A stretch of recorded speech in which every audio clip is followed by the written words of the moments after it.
اگر آن ترک شیرازی به دست آرد دل ما را، به خال هندویش بخشم سمرقند و بخارا را. فکر میکنین اتفاقی بوده که 800 سال پیش حافظ از سمرقند و بخارا نام برده و الان همین دوتا شهر تو ازبکستان هستن که فارسی حرف میزنن؟ سمرقند و بخارا از قدیم یکی از مهمترین مراکز حفظ و گسترش فرهنگ و هنر فارسی بودن. انقدر از نظر فرهنگی و هنری ارزشمند بودن که حافظ توی شعرش به عنوان ارزشمندترین چیزی که تو ذهنش میرسیده نام برده و انقدر ریشه فارسیشون قوی بوده که با وجود اینکه تو کشور ازبکستان هستن زبان فارسی رو بعد از این همه قرن حفظ کردن.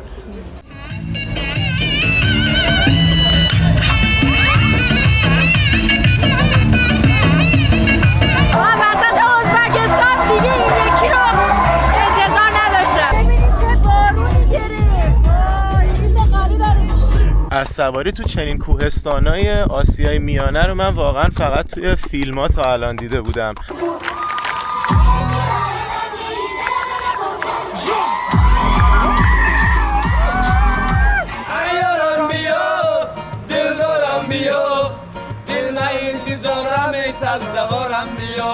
یه می فروشی وسط خیابون.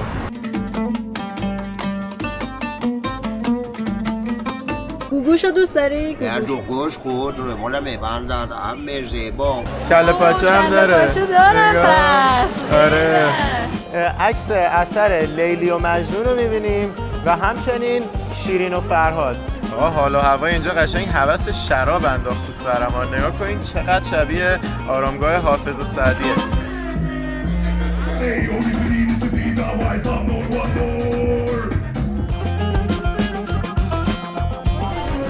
چقدر سنتی و خوشگله. خیلی باحاله. مینار هم داره مثل مینار جمهور.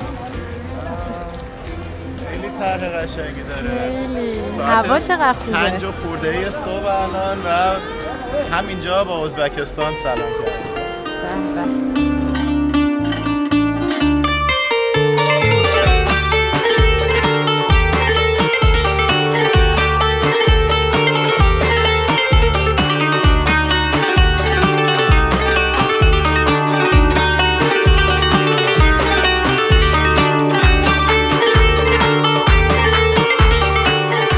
حالا از هتل زدیم بیرون که بریم گشت و گذار اصلی رو شروع کنیم. بارون هم دیگه بند اومده. فقط خواستم یه توضیح راجع به این تئاتر بدم. این دقیقاً بغل هتلمون بود. این همون علی شیرنوایی معروف، شاعر معروف ازبکه که توی این ولاگ بیشتر قراره باهاش آشنا بشیم و نکات دیگه رو هم راجع بهش یاد بگیریم. یه چیزی که خیلی برام جالبه اینه که کلاً تو همین چند ساعتی که ما داشتیم راه میرفتیم خیلی خیابونا تمیز بود و نگاه کنین خیلی از جاها مثل اینجا پیاده روهاش سنگ فرش داشت. فضای باحالی داره اینجا. ما انقدر گشتم اومد دیگه هم اولین چیزی که پیدا کردیم زدیم فقط. اینجا توی همین تنوره برامون غذامون رو درست کرد. طولانی ترین فودتراکی بود که تا ازش غذا گرفته بودیم. تقریبا 20 دقیقه طول کشید. Thank you.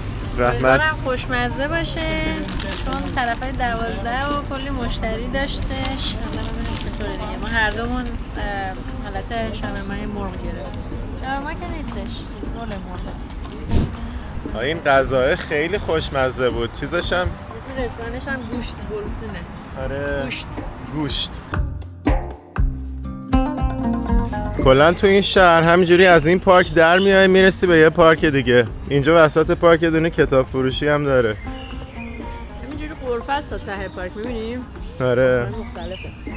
کلا باید اسمشو بذاریم شهر فضای سبز، شهر پارک و فضای سبز.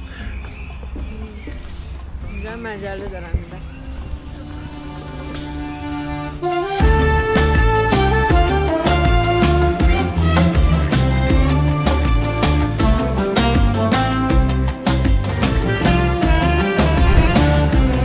رسیدیم به یکی از ایستگاه‌های متروی خیلی خاص و متفاوت شهر تاشکند.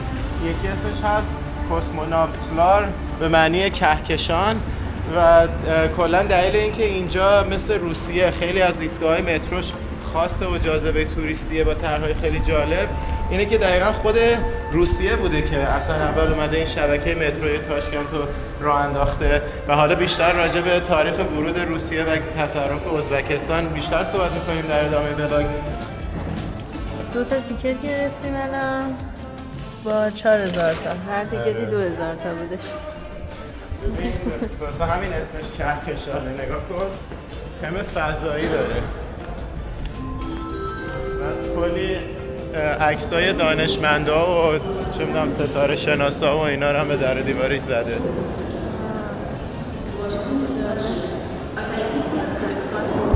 اینجا هم همینطور.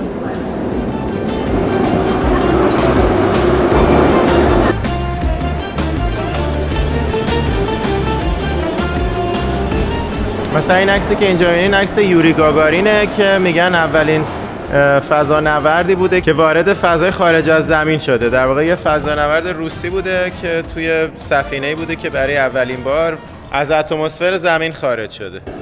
این یکی هم ولنتینا ترشکووا که اولین زن فضانورد دنیا بوده.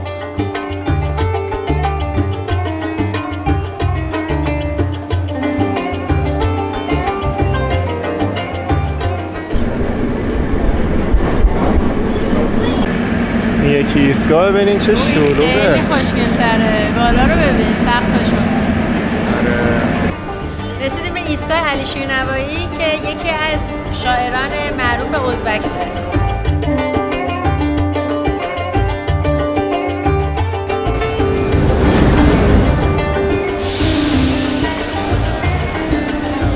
اینجا توی ایستگاه مترو علی شیرنوایی عکس اثر لیلی و مجنون رو می‌بینیم و همچنین شیرین و فرهاد.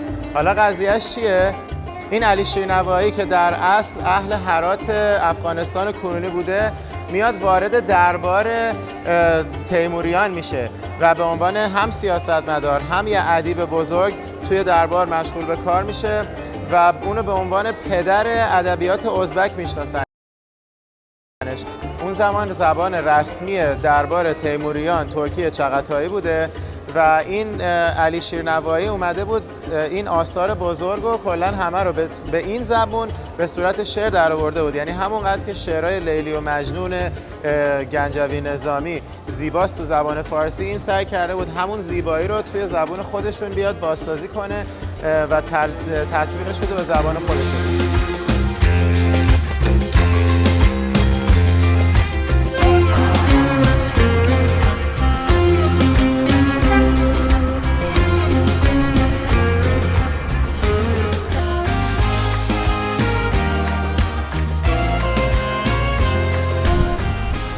حالا داریم میریم وارد تاشکند سیتی پارک بشیم.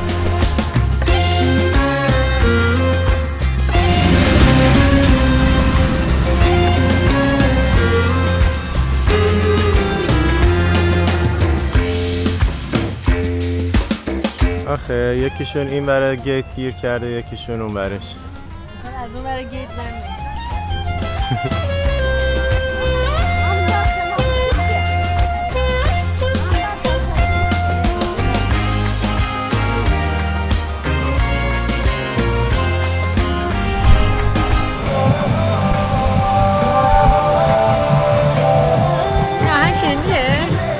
آهنگ جیهون رو هندی خونده.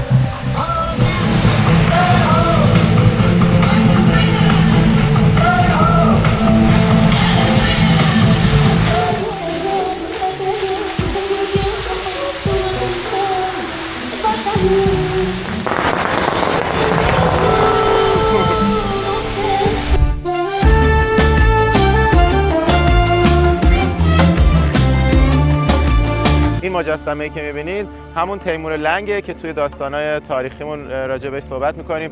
کلاً این شخصیت تیمور یه فاتح خیلی بزرگ بوده توی تاریخ، قلمرو خیلی بزرگی رو برای خودش گرفته بوده، میاد قدرت رو از مغولا میگیره و سلسله تیموریان آخرین باری بوده که ایران کنونی و ازبکستان کنونی با هم دیگه یک کشور بودن و همچنین افغانستان و تاجیکستان و خیلی جاهای دیگه. راجع به تاریخ ازبکستان باید اول بگم که تاریخ این ناحیه شرقی دور و بر تاشکند فرق داره با تاریخ قسمت‌های غربی و جنوبی سمرقند و بخارا. کلا زبان کنونی ازبکستان زبان رسمیش یکی از دسته زبان‌های ترکی که از قدیم که اون ترک‌ها خیلیاتون میدونین از شرق شروع کردن، از سمت شرق آسیا اومدن توی این نواحی آسیای میانه مستقر شدن، با کسایی که قبلا اینجا زندگی میکردن آمیخته شدن و زبان‌های ترکی که آروم آروم تغییر پیدا کرد و به شکل جدیدی توی این نواحی نفوذ پیدا کرد و گسترش پیدا کرد. حالا همین اقوام ترکی که آروم آروم رفتن سمت غربتر به آذربایجان رسیدن، ترکمنستان، ترکیه کنونی که دیگه میدونیم امپراتوری عثمانی اومد و کلا در نهایت شد ترکیه امروزی که خب نژاد اون ترکای قسمت ترکیه انقدر دیگه آمیخته شد با نژادهای اروپایی‌ها و ایرانی‌های اون سمت که الان دیگه خیلی کمتر میتونیم نژاد شرق آسیا رو تویشون ببینیم، ولی توی این نواحی ترکایی که از قدیم اومدن و اینجا مستقر شدن خیلی به طور بارزتر میتونیم ژن آسیایی رو توی چهره‌هاشون ببینیم. کلا اینجا با اون که امروز پایتخت ازبکستانه، در قدیم اونقدر شهر برجسته‌ای نبود. تاشکند هم با اون که توی جاده ابریشمی بوده ولی مرکز فرهنگی و تجاری مهمی نبوده و همیشه توی حاشیه بوده. اونقدی اون فرمانرواها تلاش نمی‌کردن که اینجا رو کامل تحت سلطه خودشون قرار بگیرن. به خاطر همین اون قومای ترک تباری که اینجا نفوذ کرده بودن معمولاً حکومت‌های محلی تشکیل دادن، فرمانرواهای محلی وجود داشته. حالا چی شد که این شهری که اونقدی از نظر تاریخی به اندازه سمرقند و بخارا برجستگی نداشت الان اومده شده پایتخت ازبکستان؟ این در واقع به خاطر دوران حکومت روسیه بوده. روسیه که میاد سال 1875 اینا میاد این قسمت ازبکستان به عنوان یه استان جدا در نظر میگیره. تاشکند اسمشو میذاره مرکز ترکستان روسی. در واقع این تاشکند برای روسیه خیلی جایگاه کلیدی مهمتری داشته به خاطر اینکه دسترسی بهتری داشته به اینجا. به خاطر همین میاد اینجا حسابی ساخت و ساز میکنه، شبکه مترویی که دیدین رو مثلا درست میکنه و کلا این شهر رو خیلی بیشتر میاره با استانداردهای خودش نزدیک میکنه. ما رفتیم و برگشتیم دوباره هتل، الان اومدیم دیدیم چقدر شلوغ پلوغ شده. اسم رسمی این خیابون هست سایگلوخ، ولی به خاطر اون زندگی که داره ملقب شده به برادوی. کلی هم بارا اینا داره. حالا بیا بریم بچرخیم.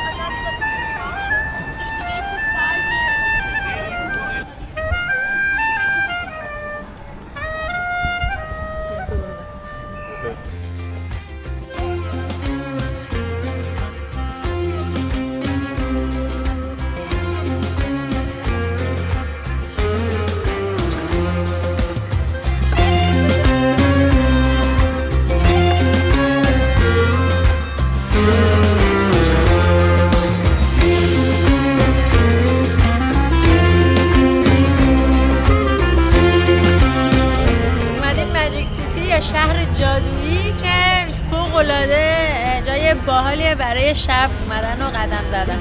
یکی از جای دیدنی پایتخته. حالا این ماجیک سیتی در اصل یه شهر بازیه ولی شبش به نظر من خیلی باحال‌تره چون پر انرژی و نور و رنگ و همه میان اینجا برای قدم زدن و دیگه بهترین انرژی رو داره برای راه رفتن شب.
اومدیم تایم کیپر یه دونه قلیونیه که یه دوتا روس که زور باشون صحبت کردیم معرفی کردن. غذاهامون هم رسید، $2 در اومد آبجوش، سالاد من، سالاد گوشتم $5 در اومد و پیف سرگانو به نیکا 6-7 تقریبا تموم کردم. آره 6-7 $. قلیونش هم چقدر؟ 200. قلیونش گرون بود، قلیونش $14 در اومد. من داشتم اینجا بیام $2-3 قلیون بگیریم مثل کشورهای عربی. ما دیگه برگشتیم هتل، خیلی هم خسته ایم و یکم هم جت لگ، گفتیم دیگه بیایم بخوابیم. صحبت می‌کردن همین کلاباش بود، ولی من همین بعد این همه سال دوست داشتم از نزدیک ببینم جو کلاباشون هم شنبه شب چجوریه. میخوام برم اینو بهتون نشون بدم و بعد دیگه برم که امروز و روز پربارمون رو به پایان برسونیم.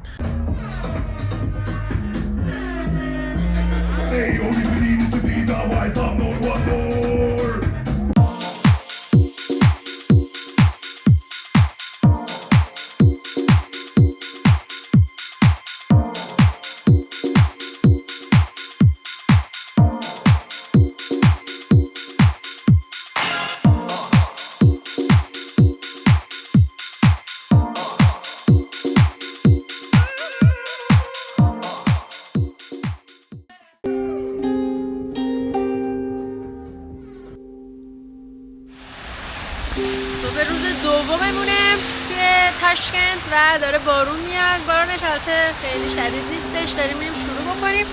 برنامه‌های باحال داریم امروز. حال و هوا اینجا قشنگ هوس شراب انداخت تو سرم. نگاه کنین چقدر شبیه آرامگاه حافظ و سعدیه.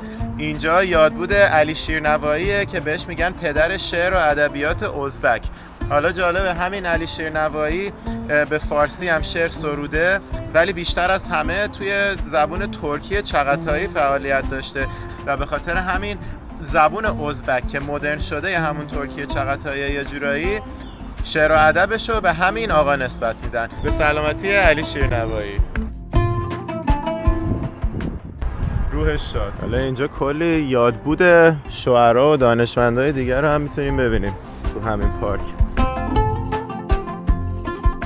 این یکی محمد بوبور، مؤسس امپراتوری مغول توی هند بوده. یعنی این از نوادگان چنگیز خان از یه طرف و تیمور از یه طرف دیگه بوده و میره توی قسمت هند امپراتوری مغول رو گسترش میده. ما اومدیم قایق گرفتیم از این دوست خوبمون که مادرشون تاجیکی هستن. آها ایرانیا با سلام. سلامت باشیدان.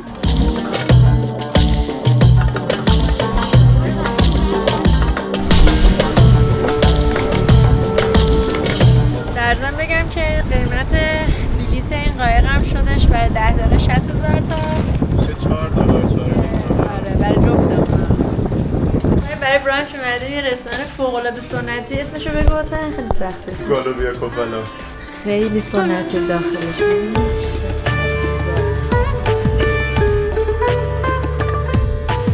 اینم از غذای من. یه غذای مرغی بود گرفتم، ولی بیشتر به خاطر اپتایزرش هیجان داشتم که هنوز. اپتایزر حسین بعد از غذای اصلی رسید. آره خوراک بادمجون و گوشته. منم که عاشق بادمجون، خیلی مثل غذای ترکیه. قیمتش هم خوب بود. مثلا کباب من $10 $9 اینطورا شد. اسمش چی بود اسم کبابش؟ کازان کباب. کازان کباب. این مرغ حسین بعد $5 شد. اونم که مثلا $2-3. آره. محل بعدی که اومدیم بازار چورسوه، بهش میگن چورسو بازار، که حالت معماری مدرن روسی رو داره که زمان شوروی اینجا ساخته شده. الان می‌خوایم بریم داخلش رو ببینیم. قبلش اومدیم یکم یعنی جلوتر پیاده شدیم که این قسمت میدون تره‌بارش رو ببینیم و با یه دوست ازبکی داریم که توی آمریکاست. داداشش رو قراره اینجا ببینیم، ملاقات کنیم و با هم بریم سمت بازار.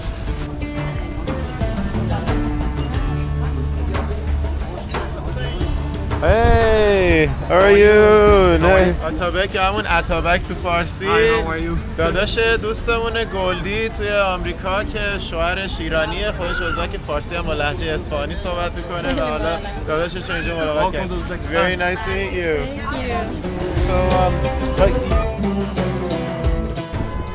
واو، اصلا انگار وارد یه دنیای جدید میشی. گوشت از معروفه و داشتش میگفتش که حتما باید بیاید اینجا بخورین. اینا همه گوشتای اصله. خیلی هم خوشمزه است.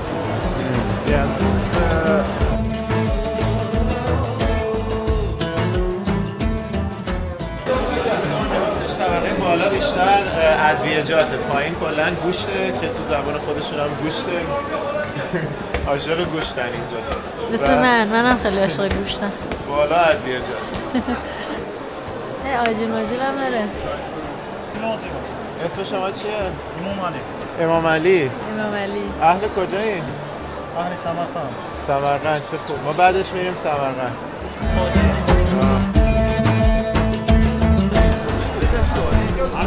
وای من واقعا عاشق توت فرنگی و زردآلو و گیلاسم و این دقیقا هر سه تاشو داره میفروشه کنار هم. بوی خوبی هم میده. واقعا خیلی شیرینه این توت فرنگی.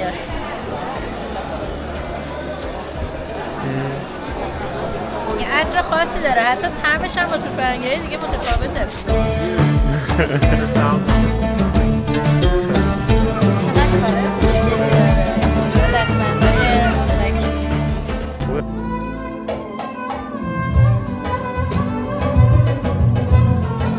چقدر خوشگله گلاش.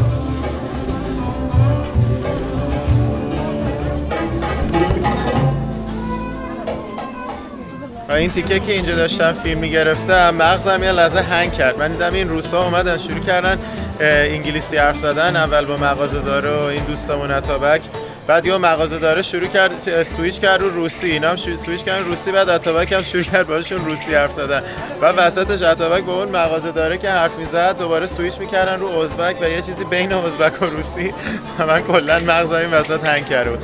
ولی الان ازش پرسیدم از اتابک، گفتش که اکثرا اینجا روسی هم بلدن ازبک‌ها.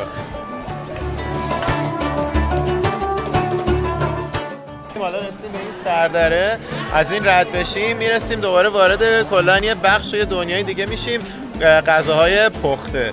بعد این دوستم میگفتش که تو که اینجا راه میری همه شروع میکنن باید روسی صحبت کردن. من خودم نمیدونستم. و به خاطر اینکه شبیه روس هستی هم فکر میکنن که روسی هستی و اینا هم خب یکی از زبانایی که بلدن روسیه. من همین شروع میکنم با من روسی صحبت کردن.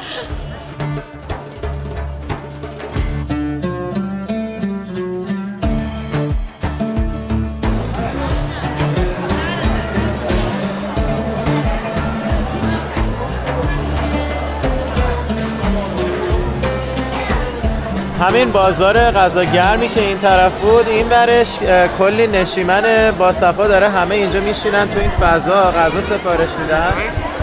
ما هم اینجا یه سری غذای سنتی به انتخاب دوستمون اتابک گرفتیم، خودش برامون سفارش داد که امتحان کنیم. این یکی شبیه ماهیچه است توی پیراشکی، بهش میگن سامسا. باز کنیم ببینیم چه شکلیه. اینا خودشون با دست دارن میخورن ولی خب یکم کثیف‌کاری داره دیگه.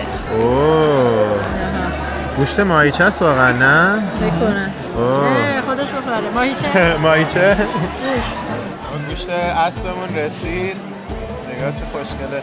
با این چیزی که اینجا هست میخورن خمیر و پیاز. خود گوشته نمکیه ولی با اینکه با هم دیگه میخوریش خیلی بامزه میشه. نظر تو چی بود راجع به گوشت است؟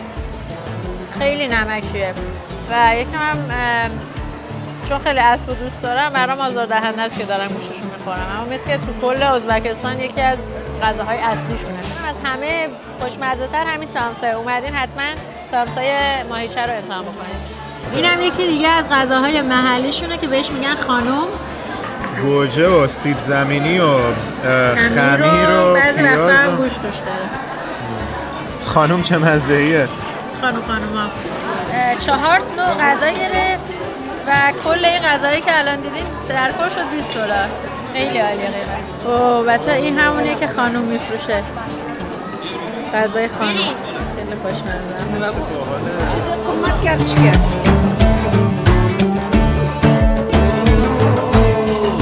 کله پاچه هم داره. کله پاچه داره پس. آره. این میدونین چیه؟ این روده گاوه که توشو با گوشت و مخلفات پر کردن، شبیه سوسیس شده. این مدرسه قدیمی که ایدا دوباره یکی از آثار تاریخی همین شهر تاشکنته. یه چیزی که خیلی توی آثار تاریخی و فرهنگی ازبکستان دیده میشه این مدرسه هاشه. حالا مخصوصا توی سمرقند و بخارا خیلی مدرسه های تاریخی وجود داره مال خیلی قرنها پیش، ولی تاشکند همونطور که قبلا گفتم یه ذره تاریخ و فرهنگش با سمرقند و بخارا فرق داره، ولی این یه دونه مدرسه که توی زمان سلسله شیبانیان ساخته شده مال 5 قرن پیش هنوز اینجا هست و تنها مدرسه‌ای هست که توی تاشکند همون ویژگی تاریخی و فرهنگی رو داره. سلسله شیبانیان هم همون سلسله‌ای است که همزمان با اینکه صفویان کنترل ایران و نواحی غربی اینجا رو در دست داشته، رقیباشون شیبانیان بودن که این طرف بیشتر ازبکستان رو داشتن کنترل می‌کردن و این مدرسه هم مال همون زمانه.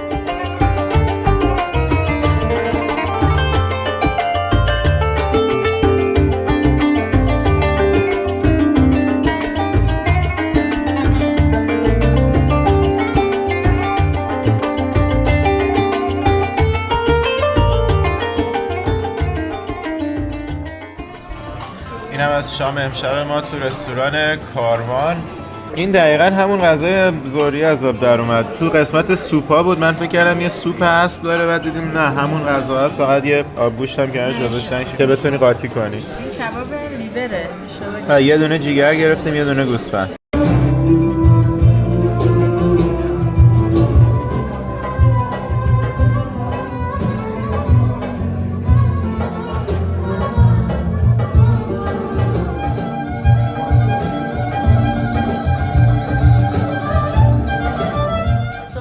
آخرمونه توی این هتل و زردالوهامون رو شستیم داریم میخوریم.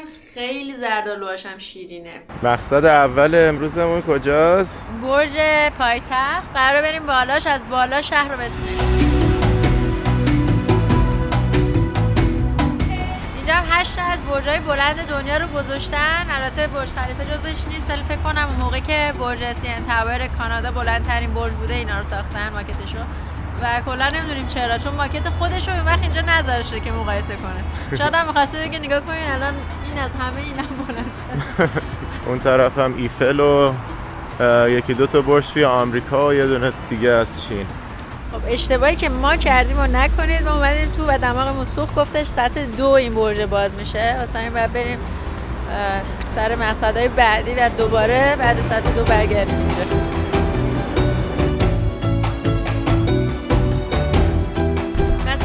یکی از مساجدیه که تو 10 سال اخیر اینجا درست شده و به خاطر خوشگلیش خیلی بین توریستا محبوب شده. دور تا دورش از مرمر، سنگ مرمر سفید درست شده. خیلی مسجد قشنگیه. 10 سال پیش اینو اسلام کریموف رئیس جمهور اون موقع ازبکستان دستور ساختشو داده، یعنی 10 سال پیش افتتاح شده.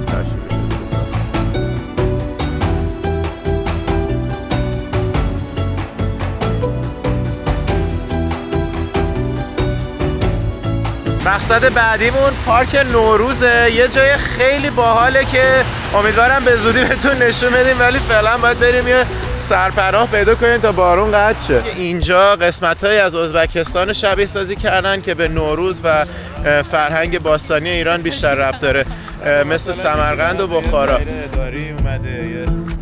حالا وارد این شهرک شبیه سازه ازبکی شدیم که قسمت‌های مختلف ازبکستان به خصوص جاهایش که به نوروز ربط داره رو اینجا شبیه سازی کرده. اینجا الان کوچه سمرقند.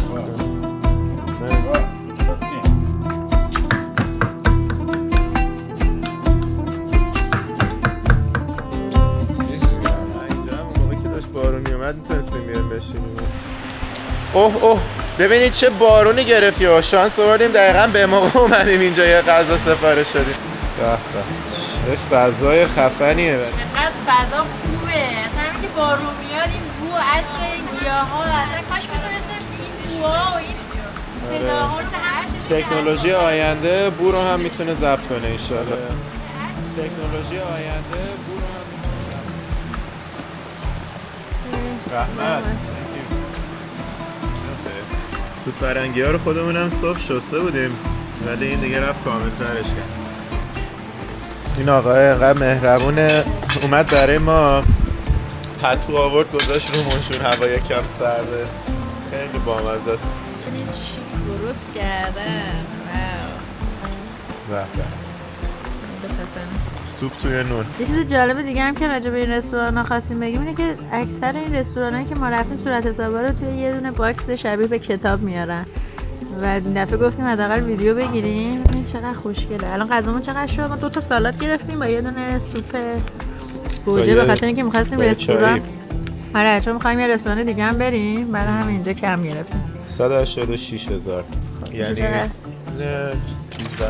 13 آره. ولی خیلی خوشمزه بود.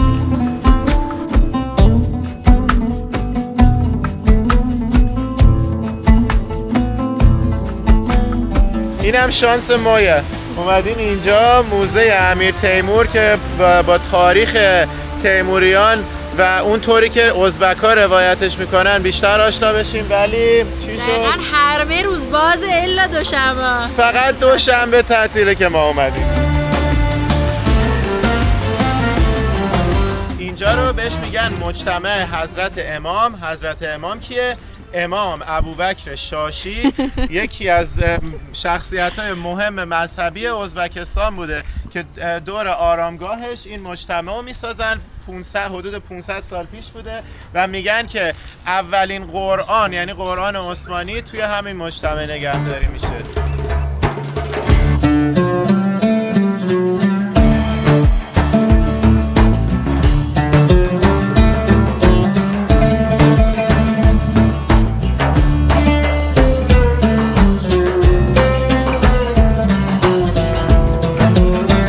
ساختمان کوچولویی که وسط این مجتمع هست قرآن عثمان اولین قرآن دست‌نوشته رو 16 سالن که 3000 تا و 20000 تا.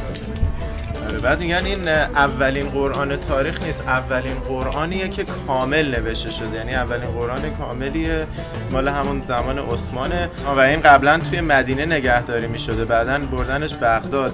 وقتی که امیر تیمور همه این جاها رو میگیره اینو چون براش ارزشمند بوده میگیره میبردش سمرقند و بعدن از سمرقند منتقل میشه به تاشکند. دو ایران دو نه آبنا رو بزنیم مشتی. ترکیه؟ ایران. ایران. یارو گفت برگرد یه چیزی برامون ریخ، گفتش این خیلی دیگه دوغ خیلی محلی ازبکی بهش میگن گوجه، توش جوونه لوبیا و اینا ریخته. شبیه نخوده. اومدیم بشقازان مرکز پلوخوری وقتی که میاد تاشکند. اینم جزء جامعه. حالا دقیقاً میفهمید چرا. این کلمه پیلاف که اینجا میبینید در واقع همون پلوی خودمونه، از فارسی وارد شده. توی سری از زبون‌ها بهش میگن پیلاف، تو بعضیا بهش میگن پیلاو، یعنی آخرش یه دونه یو میذارن. تمام اینا همون پلوی خودمون بوده که به همه کشورها رسیده. همچنین توی هند خیلی زیاده و حتی از هند رسیده به آفریقا، یعنی یکی از غذاهای محبوب کنیا هم حتی همون پیلاو بود. حالا بریم ببینیم دقیقاً چیه.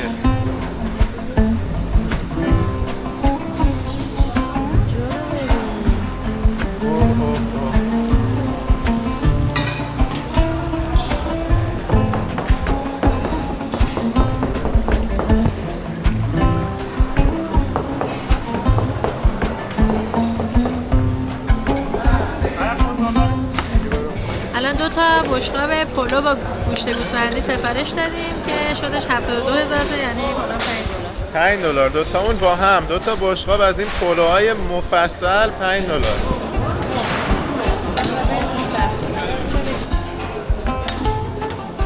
حالا اینجا میایم میشینیم ولی بعد قاشق چنگال و چیزای اضافه رو باید بیایم داخل از این تو بگیریم.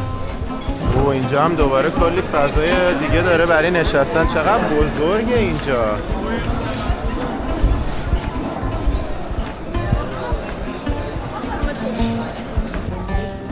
عجب غذای دلچسبیه ها، بهترین محیط، محلی ترین غذا و فوق العاده دلپذیر.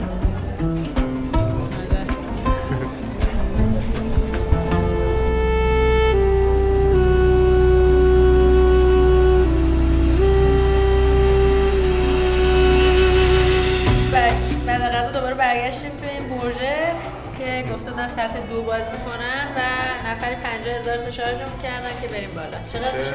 $3.75 نزدیک $4 نفری بعد این برج هم دقیقا نزدیک همون پلوخوریه بود، واسه همین 6 دقیقه پیاده روی. با هم همزمان. رسیدیم به طبقه رویت برج، تراس داخلی. اینم بافت شهری تاشکند از طبقه رویت برج تاشکند. آره. خیلی شهر قشنگیه.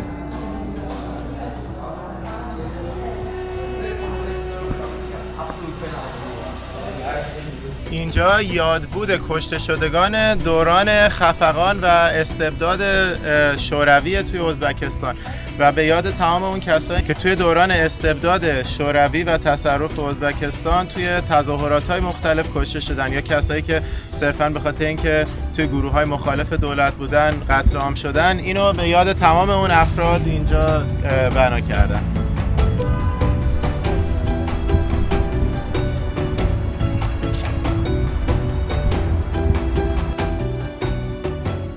اینم از ترمینال قطار جنوبی تاشکند که دیگه اومدیم که بریم سمت بخارا. رسیدیم به این قطاره که هنوزم نمیدونیم همون قطاریه که بس سوارش بشیم یا نه. منتظریم این اثر رو به صورت زنده توی پیجمون ببینیم. قطارمون هم راه افتاد. اینم محل کار امروز من تا 6 ساعت و نیم دیگه که برسیم میخوام همینجا کار کنم، ولی خب 4 صبح میرسیم. اینم از نیکا. در چه حالی؟ چی دیگه دارم پست آماده میکنم. 4:30 صبح وسط خواب ناز بودیم، یهو در باز کردن گفتن که رسیدیم بخارا. همین الان از این قطار توی ایستگاه بخارا پیاده شدیم و دیگه میریم برای شهر جدید.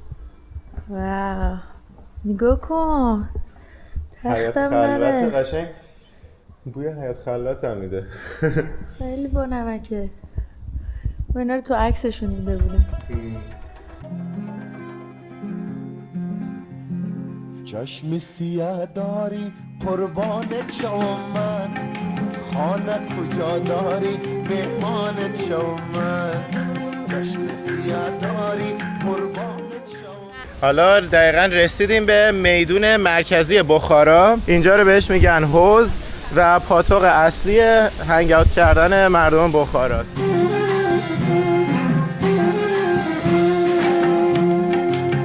سرت عاشق شدم رویت به قربان، چشم سیاه داری قربانت شوم من، خانه کجا داری مهمانت شوم من، گرفتار تو هم رویت به قربان چشم. استور بچمو در بلندیه، دندانی استور خارکندیه، اون طلبی خندانه من مرچمیانم، اون طلبی خندانه من مرچمیانم، گل دردم گه درمانم، گل دردم گه درمانم، انار جان اناره، انار جان اناره.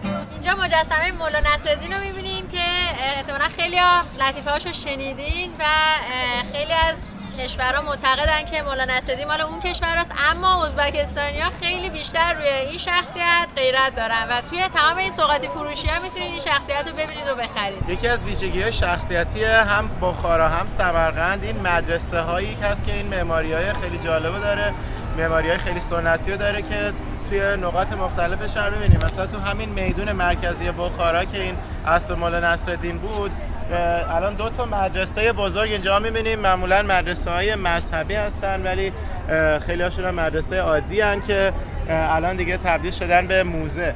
این یکی مدرسه نادر درویش بیگیه که داخلش اسرا بزن و برقصه که بعداً میایم می‌بینیم. اون طرف مدرسه کوکلدوشه که اونم باز دوباره یه مدرسه قدیمی چند صد ساله است. به این رقصشون میگن فولکلور شو که همراه با موزیک زنده و فشنه نمایش. باید ببینیم ساعت چند. یه ببینیم بلیط نداره؟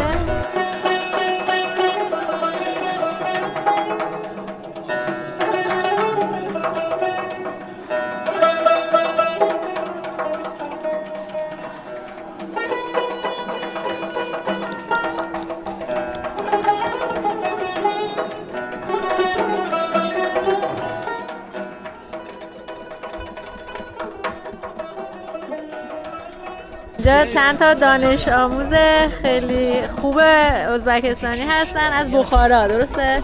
نام شما چیه؟ حسین هستم. خرسندم. رحمت داشتم. رحمت.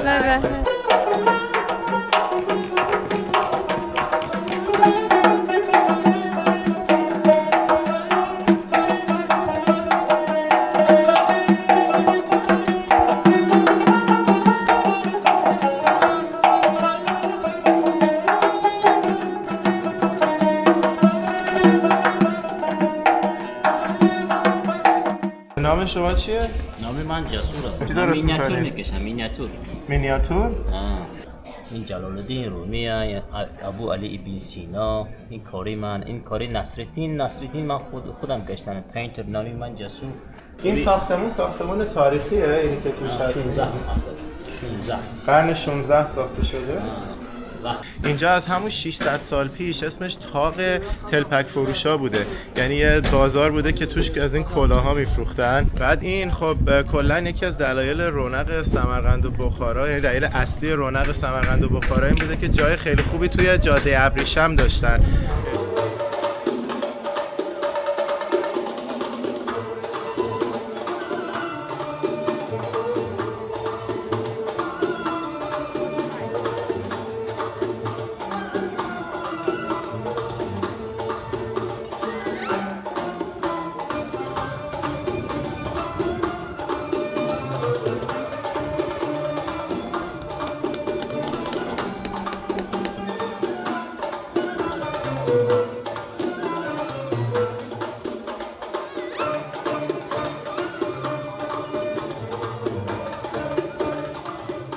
اینجا رو بهش میگن میدون کلان، یکی دیگه از میدونای خیلی نمادین بخاراست، ولی نمادین ترین نقطهش این مناره کلانه.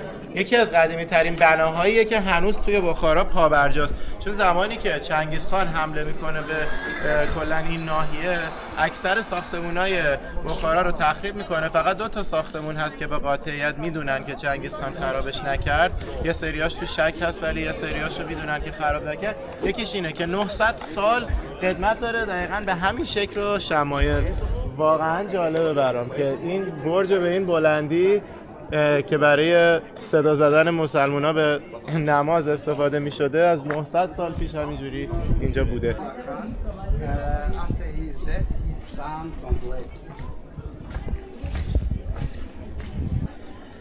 این اسمش چیه؟ پزمش؟ پشمش گوسفند. پشم گوسفند. گوگوشو دوست داری؟ دو گوش خود رو مولا میبندن، هم زیبا، خوندنش هم خوش. اندی چرا دوست نداری؟ اندی پولش مل اندیه، دلارش مل دلار. گوگوش پولش کم. هستی چی هستی؟ 20 دلار 30 دلار میتی. هستی؟ لیلا فروها؟ فقط پول چی داری؟ پول چی داری؟ پول. این دوستمون 72 سالشونه، 23 تا بچه دارن. الان هم یک کلاه گذاشتن سر حسین. از آقا قربان 2 تا کلاه گرفتیم. این کلاه من مال تو کو؟ کلاه من که از پارچه خود ازبکیه، خیلی سنتیه و من خیلی جاها دیدم باش لباس و کلاه درست میکنن. خیلی خرسند شدیم. بله تشکر. بیا خیمه هستی با بخورو با پگا هستی؟ پگا هستیم فردا پگا هستی. پگا تشکر. خداحافظ.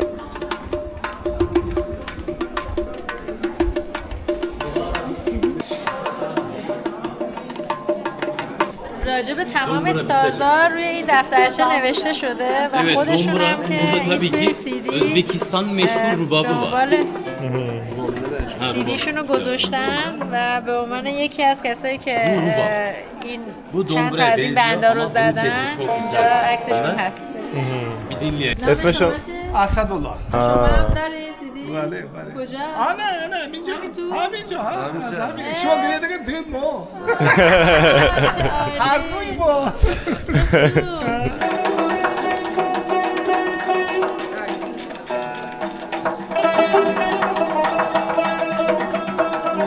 جون از شیرازه. از شیراز؟ شما از کجا؟ من تهران.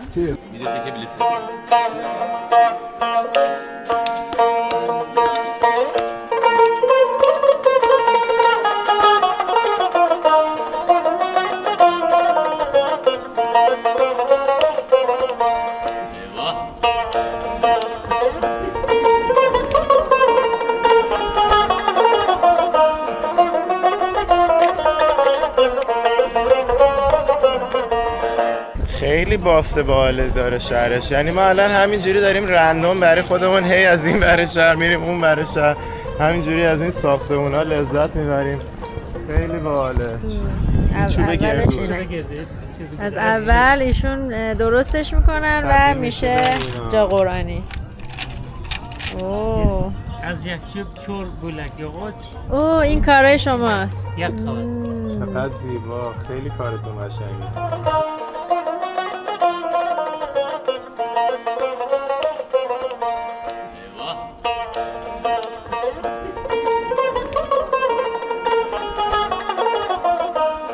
اینم از اینستاگرامشون. یه چالش داریم. الان باید این چوبه رو باز کنم. شما بپرسید هم نشینید. 6.5 hours later. انا دیدید نه اینجا کشویش میشود.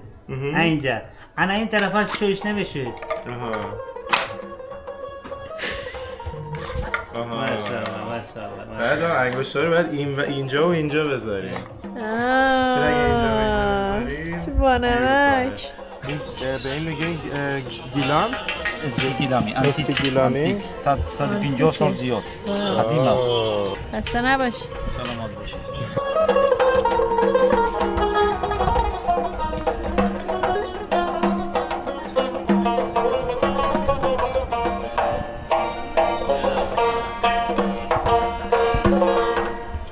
اگه یادتون باشه گفتم چنگیزخان وقتی حمله کرد اکثر بناهای بخارا رو پایین ریخت، بجز 2 تا از بناهاش، یعنی حالا ممکنه چیزای دیگه هم بوده باشه ولی 2 تا از بناهای معروفش هست که میدونن خراب نکرد.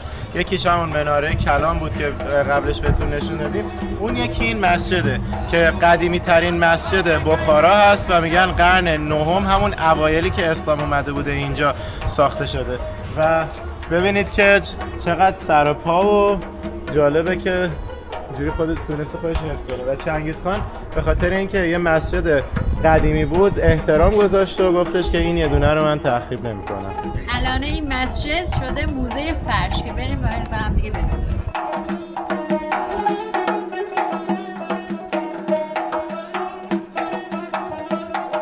از لب حوض گذر میکنیم و میریم سمت اون مدرسه که توش برنامه رقصه. آوردن اون سر میز غذامون، از الان اپتایزرها رو گذاشتن. ما یکم دیر رسیدیم. آره.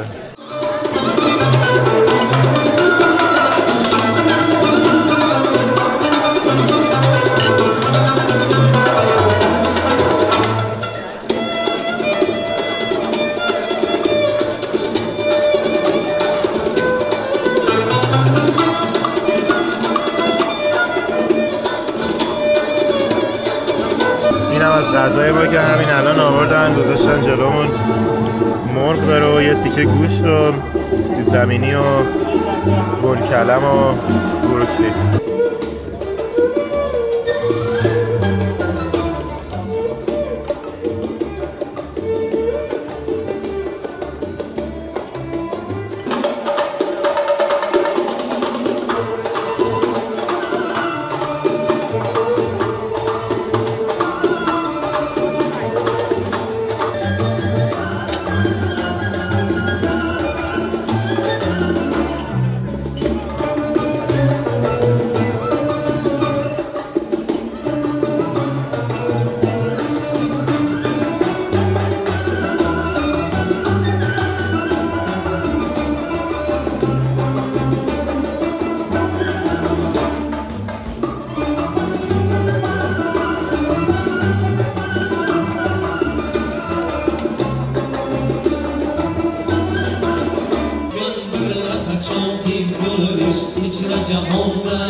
Yaşlı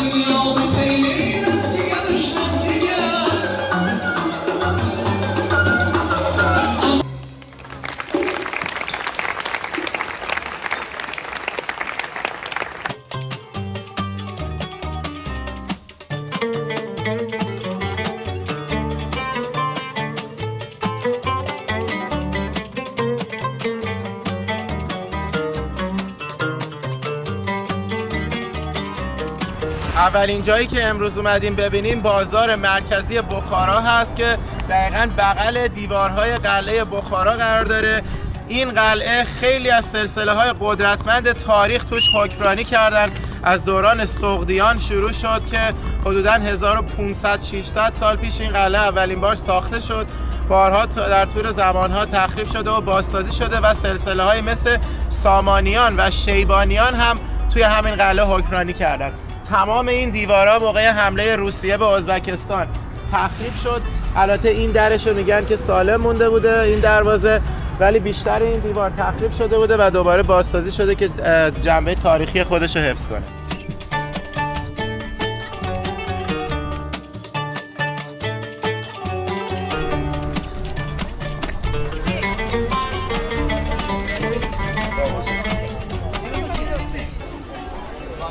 بادنجان اینجا فابریکه است، کلون فابریکه. من اینجا میتونم. چه خوب. فابریکه یعنی اصل اون مزرعه دور و بره. چقدر خوب. داره. از جاستی؟ ایران. ایران؟ بله. بله بله. بله.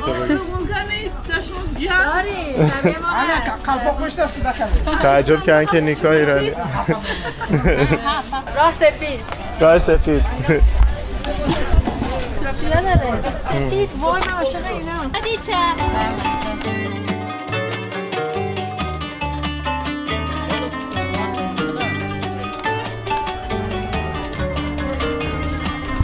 توت فرنگی ها زردآلوهاشون مثل خیلی معروفه. ما هر رستورانی رفتیم جلومون زردآلو و توت فرنگی گذاشتن. حتما امتحان کنید، خیلی شیرینه.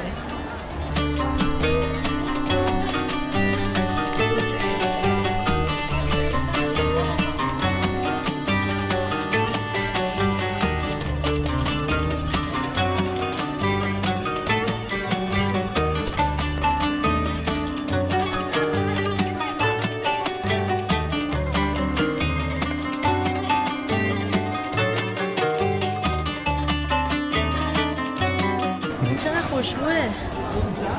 بگیرم چند چایی؟ چایا خیلی بوی خوبی میداد چون توش منگو داره، یعنی انبه، و هر 100 گرمشو داره $2 میده. نه چی توش داره؟ یعنی پرسیک. سیبه؟ پس اونی هم که تو برداشتی احتمالاً توت بوده. نگاه. حالا اومدیم تو قسمت لباس فروشی و یه سری چیزای دیگه‌اش. الان اومدیم برای حسین لباس بگیریم. این لباس رو انتخاب کرده. چقدر گفتید؟ 260 یعنی 260,000 میشه که خودشون به 260 میگن 260. و این چقدر بود؟ این 160 120. 160 120. دنیا غیر زدتون شما با معقول بخارا معقول معقول. از همون پرسید که شما دنیا رو غیر میزنید یعنی دور میزنید. جالب. آره. خوش آمدید بخارا. بخارا خیلی خوشگله. من خرسان شما دیدگان. اینا چنده؟ اینا 18,000. یه دونه به من میدین لطفا. ایرانی است. رحمت. این تازه من اشتباه شنیدم، 3 تاش 10,000 بود، نه یه دونه‌اش 18,000. آهنگو ببین. جونم زیدسته آتیش گرفته تو هسته بیرون نرفته. به سبک تاجیکی خوندنش. آره.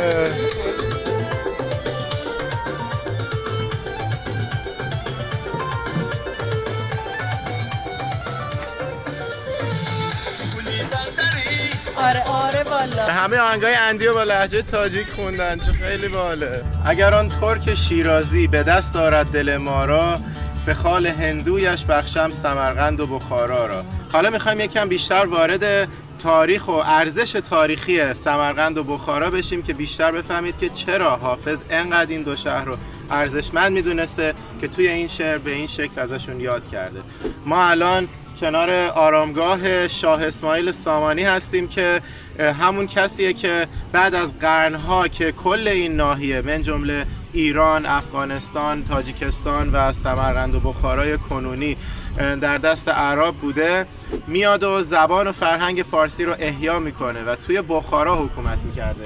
آرامگاهش اینجاست. الان میریم سمتش و راجع به این تاریخ بیشتر صحبت میکنیم. به طور کلی میشه گفت که ایران، افغانستان، تاجیکستان و سمرقند و بخارا همه جزء یک قلمرو بودن در بیشتر دوران تاریخ. چه زمانی که هخامنشیان و ساسانیان بودن، چه زمانی که بعدش عرب و بعدش ترکا میان اینجا رو میگیرن و کلا همیشه اینا با هم بودن و به خاطر همینه که اصلا شاعرایی که اون زمان میان و شروع میکنن زبان فارسی رو زنده میکنن، مثل رودکی، مثل فردوسی، تمام اینا بیشتر توی این ناحیه بودن، شرق ایران، که فردوسی از خراسان بوده، رودکی از تاجیکستان و این ناحیه بوده و تمام اینا از این طرف بودن. ما ایرانی‌ها که اکثرا به فرهنگ و تمدنمون افتخار میکنیم، یه جورایی مدیون تاریخ سمرقند و بخارا هستیم که نقش کلیدی داشته در زنده نگه داشتن این فرهنگ و تمدن.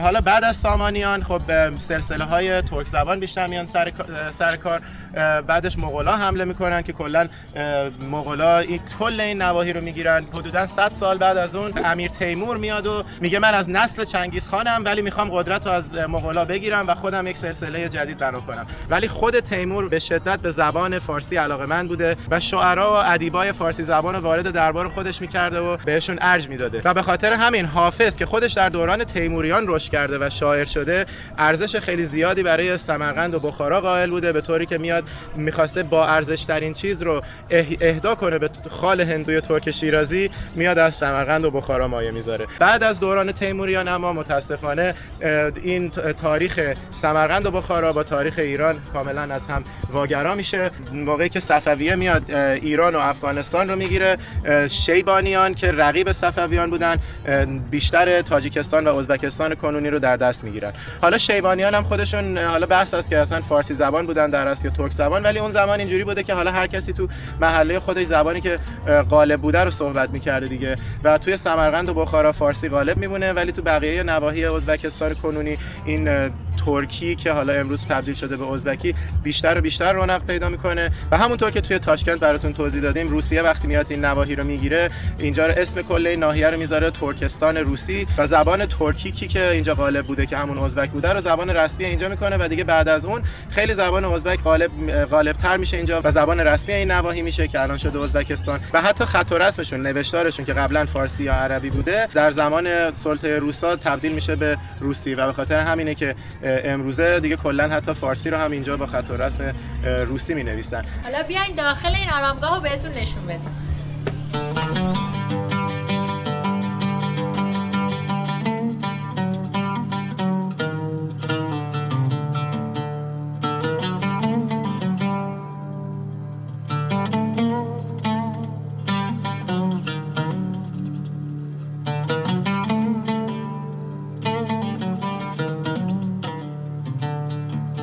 زبان فارسی کتاب ها هست، بسیار کتاب های خوب است. شما دارید اینجا همه کتاب های نادر کتاب ها هستن. میتونید فارسی گفت افلاطون دانا عین مردن یک سخن، حیف دانا مرد و صد حیف نادان ها زیستن. اینا کی گفت؟ اینا 7 مرتبه می نویسد، 8مش به چی می نویسد؟ ای خواجه من، ای خواجه من، غم مخور، دانا بمرد و خوب شد، روی این نادان ها را ندید. گر بر زندگی بدهی یک دانه خرمای تر، بخست بعد از مردن تی خیروار زر. وقتی زندگیش به تو یک دانه خرما تی اگر و بعد از مردن خیروار زر تی هم جایش نمیگیرد. اینه کی؟ این چند؟ اینو چند میفروشه؟ این کلی موابه 50. تشکر. سلامت باشید. شما راه سفید. راه شما سفید. بخارای فراموش نکنید. نه هیچ وقت. سلامت باشید.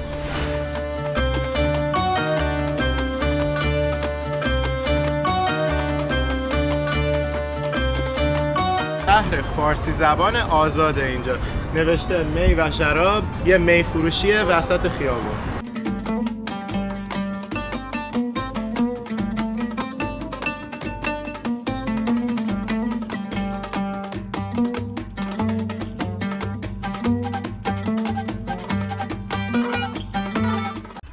رسیدیم به موزه ابو علی ابن سینا که چی شد حسین؟ اما ببینیم با چه شکستی مواجه شدیم. ما اومدیم شهر افشانه، زادگاه ابن سینا، خواستیم بیایم داخل موزه‌شو ببینیم. 50 دقیقه 50 دقیقه بیرون شهر بود و الان فهمیدیم که دقیقاً چهارشنبه ها این موزه روز استراحتشه. جمعه هم نه، شنبه هم نه، یک شنبه هم نه، چهارشنبه، دوشنبه هم نه.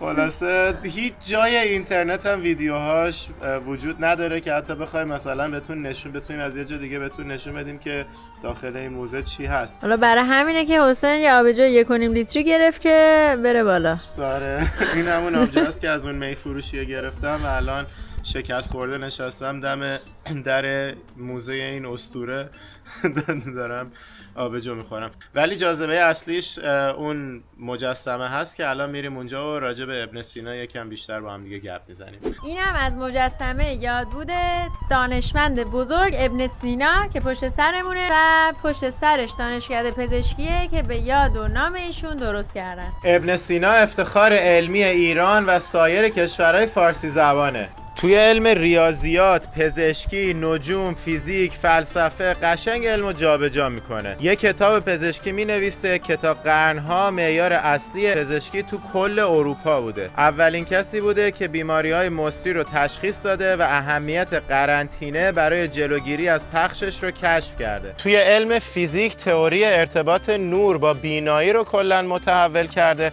و توی علم نجوم میگن یه ابزاری رو ساخته بوده که میتونسته مختصات ستاره ها رو اندازه‌گیری کنه و اولین کسی بوده که تونسته ثابت کنه سیاره زهره به زمین نزدیکتره تا به خورشید. توی هر علمی که وارد می‌شده اون علمو جابجا می‌کرده. آرامگاه ایشون توی همدان ایرانه و امیدواریم که قسمت بشه که به اونجا هم سفر کنیم. گفتیم از ایرانیم، گفتی بهت گل بدم، باغبون اینجا هستن. آقا رحمت، مثل اینکه تو این شهر کمتر فارسی صحبت میکنن. آره. ببین چی شد. این باغبون عزیز که به من گل داد، به این آقای دوستش که اینجا کار میکنن گفتش که بیاد در رو برای ما باز کنه، با اینکه چهارشنبه تعطیله ولی ایشون اومدش و لطف کرد در رو برای ما باز کرد که ما بتونیم موزه رو ببینیم. عجب شانسی آوردیم ما. خب این هم از مجسمه کله ابوعلی سینا که همین اول موزه میتونیم ببینیم. این عکسایی که روی این دیوار هست اکثرا بازسازی عکسای خیلی قدیمی تر مال خیلی قرن پیش که مربوط به کارهای ابوعلی سیناست. مثلا یکی خود ابوعلی سینا رو در حال کتاب خوندن ترسیم کرده، این یکی دستاوردهای پزشکیشو با رسم شکل نشون داده که الان پزشکا دارن چی کار میکنن با ابزاری که ابوعلی سینا در واقع اون زمان به وجود آورده بوده الان دارن کار میکنن. و این یکی باز دوباره یه پزشک مشغول کار و نوشته بود که اینا همش یه سری تصویر از اون زمان باقی مونده که یکم اخیرتر بازسازی شده. این یکی از کتابای ابن سیناست که به زبان عربی نوشته شده. تاریخ بخارا، این کتاب هم اسمش هست توپ‌های دارو که اونم ابن سینا به زبان عربی نوشته. یادیده که داشته بچه به دنیا می‌آورده. این عکسش در اصل مال سال 1300 خورده‌ای میلادی بوده که این پاسسازیش کردن. اوه چه باله با مسه. این هم ابن سینا روی چوب، این هم ابن سینا روی گچ. ابن سینا رو گچ و مس و چوب و کاغذ و همه جا ترسیم کرد. سالگرد 1000م ابن سینا سال 1980 که توی همین میدونی که الان بودیم که مجسمه ابن سینا اینجا جشن گرفتن. نوشته ابزار علم داروسازی بوده. حالا نمیدونم دقیقا ننوشته که از چه زمانی باقی مونده، ربط به زمان ابن سینا داشته یا نه، ولی قطعا ابن سینا توی شروع استفاده از این ابزار یه نقشی داشته که اینجا گذاشته. یه نوع شطرنج عجیب غریب. شاید ابن سینا یه نوع شطرنج هم ابداع کرده، کی میدونه. توضیح ننوشته بود درسته. اینجا مسیرهای بازرگانی آسیای میانه رو گذاشته. یه تاشکند و سمرقند و بخارا و اینا توشه. اینجا بغل همون مجسمه سر ابن سینا یه نقل قول ازش نوشته: من معماهای زمین و کهکشان‌ها رو بین زمین، زیر زمین و تا سیاره ساترن که یادم نیست تو فارسی چی میشه حل کردم، ولی یه دونه معمای حل نشده برام مونده: مرگ. سلام، نام شما چیه؟ سلام، سونیا. سونیا. اسم بچه‌تون چی؟ شهروز. شهروز؟ به به، شهروز کوچولو خوشگل. اینجا زندگی میکنی؟ افشانه؟ تو افشانه زندگی میکنی؟ افشانه تاجیکی صحبت میکنن مردم یا نه؟ ازبک افشانه. تاجیکی هم یست، روسکی هم یست. این شهر خیلی کوچولوه، فقط 2000 نفر توی این شهری که ابن سینا توش به دنیا اومده زندگی میکنن. چقدر شهروز خوشگله، لپاشو میخورم من.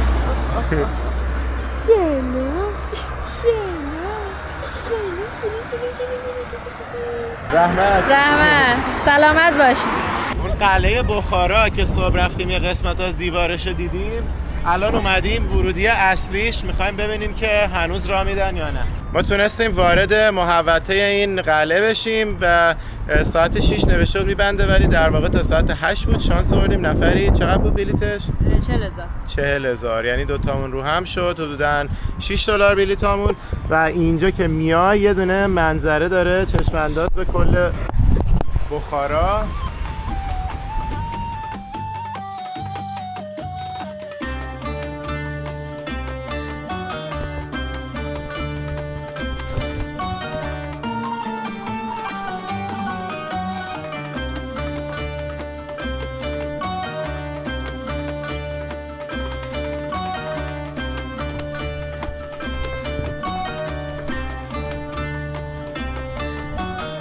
ببین از اینجا چه منظره خوبی داره به کل بخارا و بافت شهری و همه چی.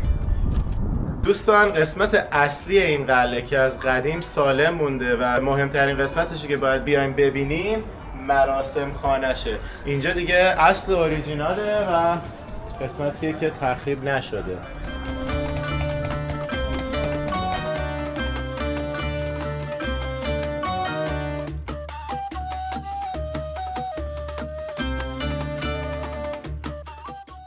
فکر کن چقدر شاه‌های مختلف امپراتوریایی که به کل ایران و به کل این ناحیه حکومت می‌کردن مراسمشون رو توی این فضا برگزار می‌کردن.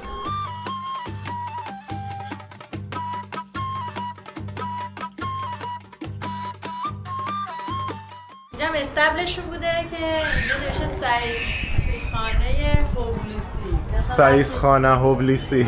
این یک آره این ولی کلمه انگلیسیشو تونستیم بفهمیم. کلاً تمام این قسمت‌ها رو اومدن مثل بازار وسایلشون رو چیدن دارن میفروشن. آره.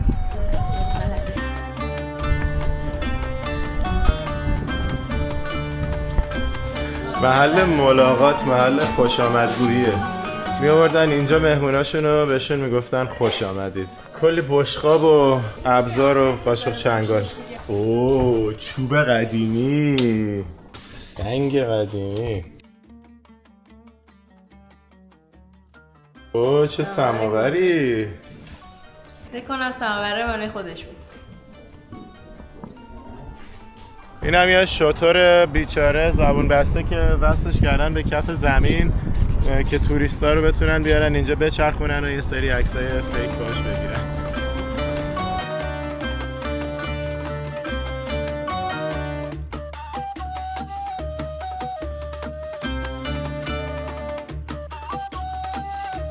این یه دونه مسجد خیلی خاص و متفاوته. 300 سال پیش ساخته شده ولی گنبد نداره و طرح‌های خیلی متفاوتی داره که توی هیچ مسجد دیگه‌ای من تا حالا ندیده بودم.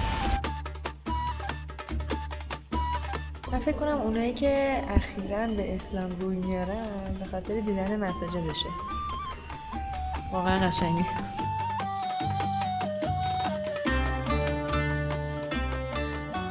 آقا تو همین بخارا با 2 تا دوست ایرانی هم آشنا شدیم که یکیشون دوست نداره تو فیلم باشه ولی پشت منه. خودتو معرفی کن. من بهرام هستم، ایرانی هستم. از شمال. از شمال. کجای شما؟ گیلکی هم بلدیم صحبت کنیم. حسین اشرفیه. تاشکند زندگی میکنین ولی. این چهارمنار که میبینید این دروازه یه مدرسه است که خیلی معماری خاصی داره، چون هیچ مناره دیگه ای نیست که 4 تا مناره اینجوری بغل هم باشه.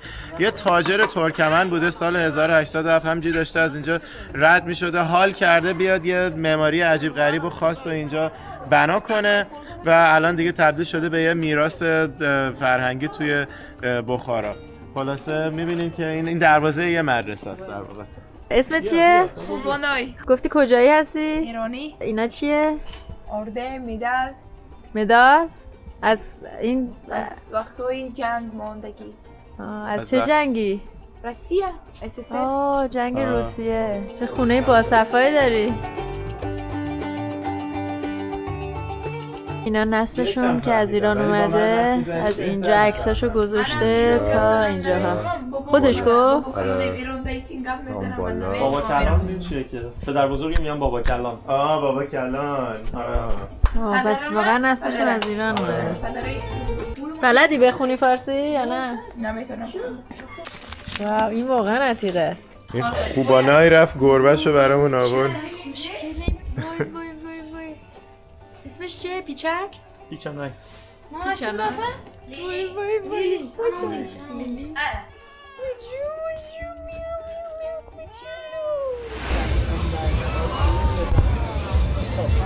و برگشتیم برای دیدن زندگی شبانه. نگاه لبی حوز. آهنگای ایرانی هم میزنن، کم شادش که میکنه. آهنگای ایرانی ها همه میزنن میرقصن اینجا. خب بس بریم بهش ببینیم موسیقیانه میخونه یا نه. بیشترشون هم عاشق اندی هن. این تاجیک ها خیلی آهنگ ایرانی دوست دارن. نگاه کن الان این آقا داره موسیقی زنده شو آهنگ ایرانی میخونه.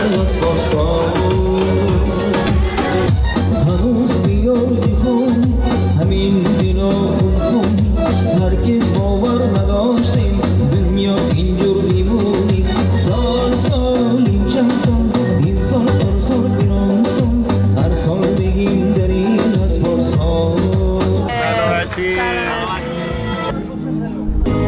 میرشتی از آبیش حرفی تو نمیشی.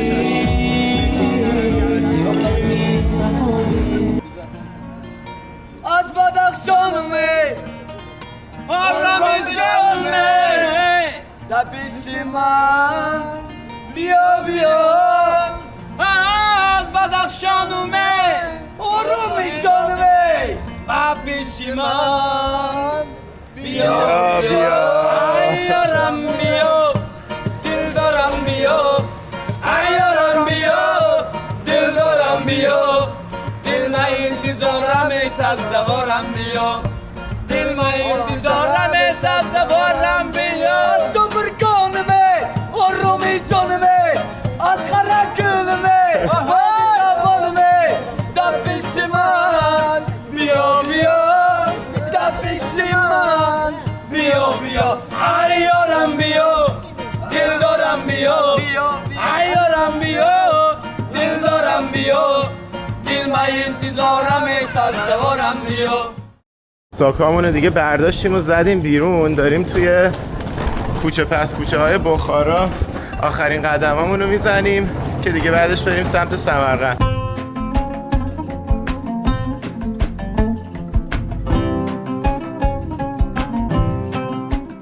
اینجا یکی دیگه از طاقای معروف شهر بخارا رو میبینیم و این یکی اسمش هست طاق صرافان.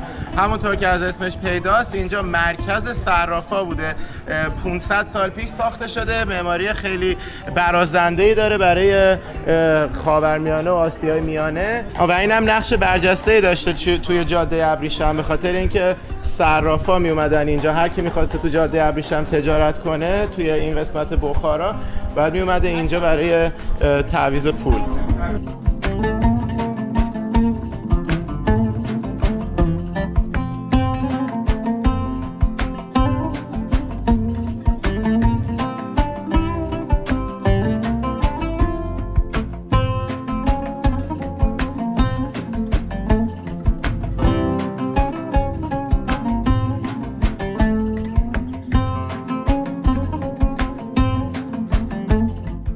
این هم رستوران اولد بخارا که گفتیم بیایم یه غذای آخرمون هم توی بخارا توی این رستوران بخوریم.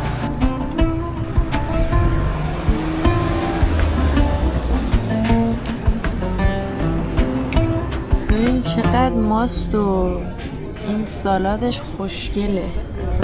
آبجوی محلیشون مارکش هست سربست. دوباره از این پلوها گرفتیم که بهش میگن پیلاف یا آش. بهمون گفته بودن که تو هر شهر ازبکستان که میریم باید برین پلوهای همونجا رو امتحان کنین، به خاطر اینکه هر شهری با شهر دیگه این آشاش فرق داره. مثلا توی بخارا با گوشت گوسفند درست نمیکنن، با گوشت گاو درست میکنن. این یکی هم که به هوای شیشلیک گرفتیم، گوشت گوسفند بود ولی الان آورد دیدیم در واقع شیشلیک نیست و گوشت گوسفندی خیلی خوشمزه است. خوبه، همین خوشمزه باشه کافیه. این هم ایستگاه قطار بخارا.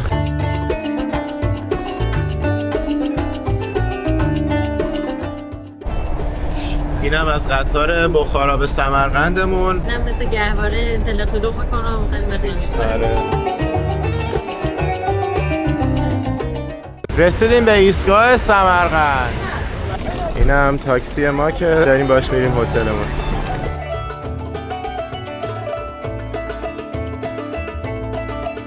اینم از هتلمون در سمرقند، حیات پلازا. طرحش عالیه. چقدر خوشگله، خیلی خوشگله. روز اولمونه توی سمرقند و اومدیم توی هتلمون صبحونه بخوریم که روشه و بریم بگردیم.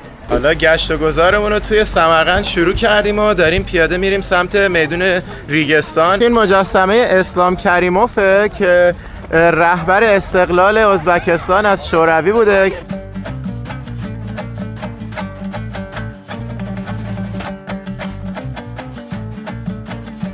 اینجا میدون ریگستانه که معروف ترین و فرهنگی ترین نقطه کل ازبکستانه. راجع به تاریخ سمرقند و بخارا تو قسمت بخارا صحبت کردیم. حالا بیشتر میپردازیم به قسمت‌های منحصر به فرد سمرقند. وقتی که امیر تیمور اومد کل این نواحی رو تحت سلطه خودش قرار داد، سمرقند رو به عنوان پایتخت سلطنت خودش انتخاب کرد و از همون موقع ساخت و ساز چنین بناهای زیبا و فرهنگی شروع شد. دور تا دور این میدون 3 تا مدرسه وجود داره که هر کدومش به یک دلیلی ویژگی منحصر به فرد فرهنگی خیلی برجسته‌ای داره. این طرف مدرسه اولوگبیک رو می‌بینیم که مدرسه تمام علوم بوده. کسی که اینو ساخته نوه تیمور بوده. پدر و مادرش شاهرخ و گوهرشاد بودن، 2 تا از مهمترین شخصیت‌هایی که فرهنگ و زبان و هنر فارسی و ایرانی رو گسترش دادن.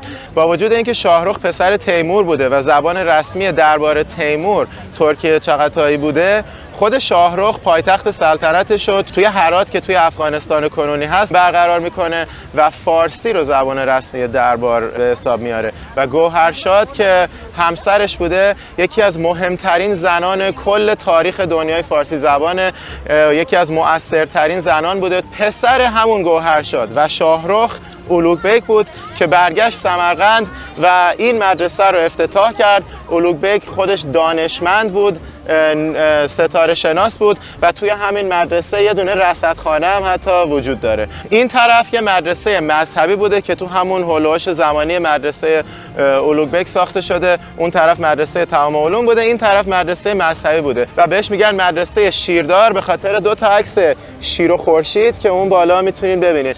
و مدرسه سوم این طرف هست که 1-2 قرن بعد از این 2 مدرسه ساخته شده و مدرسه طلاسازیه. و نکته جالبش اینجاست که این مدرسه هم به مدیریت یک خانومی به اسم یلجنک خاتون که همسر یکی از نوادگان تیمور بوده ساخته شده. تا حالا تو هر شهری که توی ازبکستان رفتیم چندین تا ایرانی بهمون پیام دادن که همو ببینیم. اینجا هم چند نفر پیام دادن که ببینیم، اولیشون ایشونه. خب خودتو معرفی کن. سلام، من میلادم. اینجا اومدم برای سفر، 2 روز اینجا بودم و قرار برم بخارا. بریم داخل مدرسه شیردار رو ببینیم.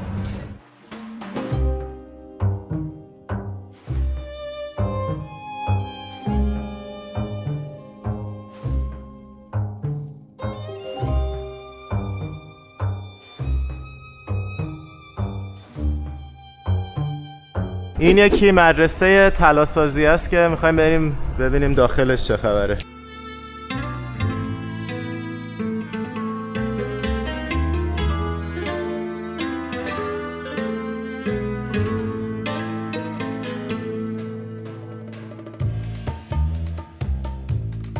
اینجا ببینیم پر طلاکاریه. نه مدرسه طلاکاریشه که از داخلش طلاکاری شده است. تمام این نقش و نگار قسمت طلاییش طلاکاری شده است.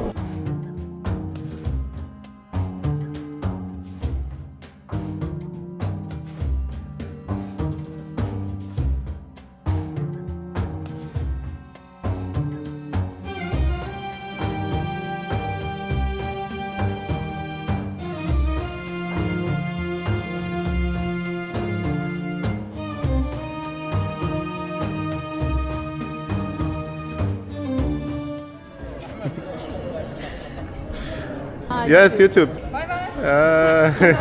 Stand up. Nice to meet you. اینم از مدرسه آخر مدرسه علومبه.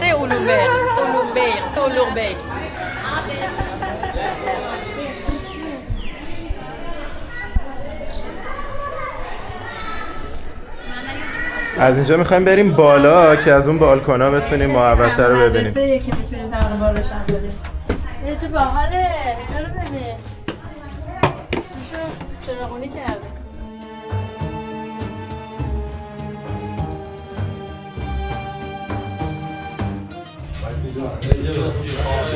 میگه اینجا چایخانه داره. چه خوب.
گفتم که اولوغبک ستاره شناس بوده و توی مدرسه‌ش هم رصدخونه بوده. الان توی این اتاقی که اومدیم همه دور و بر عکسای نجوم و ستاره شناسی و اینجور چیزاست.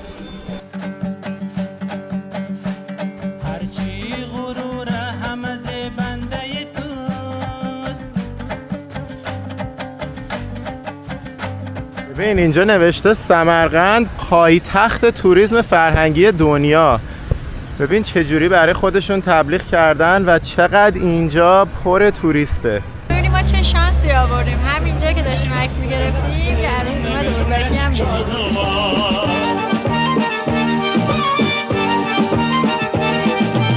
چه قشنگه موی بافتش، چه بلنده تازه عروس، چه قشنگه چه خوشنگه همه رنگ مثل طاووس، خوش به حال شادومان.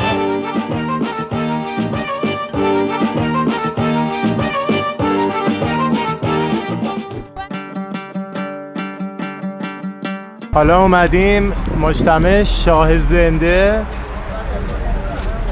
بریم داخلش ببینیم چه خبره و ببینیم قضیهش چیه اصلا. اینجا هم بلیت ورودیش نفری 40,000 تا بود که میشه $3 حدوداً.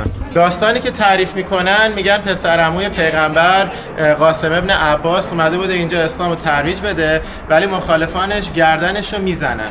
همینجوری که سرش افتاده بوده رو زمین و داشته قل میخورده ذکر میگه اشهد ان لا اله الا الله اشهد ان محمدن رسول الله و اینا، و به خاطر این که میگن این سر بریده شدهش داشته ذکر میگفته اسم شاه زنده روش میذارن و توی همین مجتمع خاک شده. حالا یه نکته‌ای که بعد اضافه کنم اینه که کل این آرامگاه، کل این مجتمع همون زمان ساخته نشده.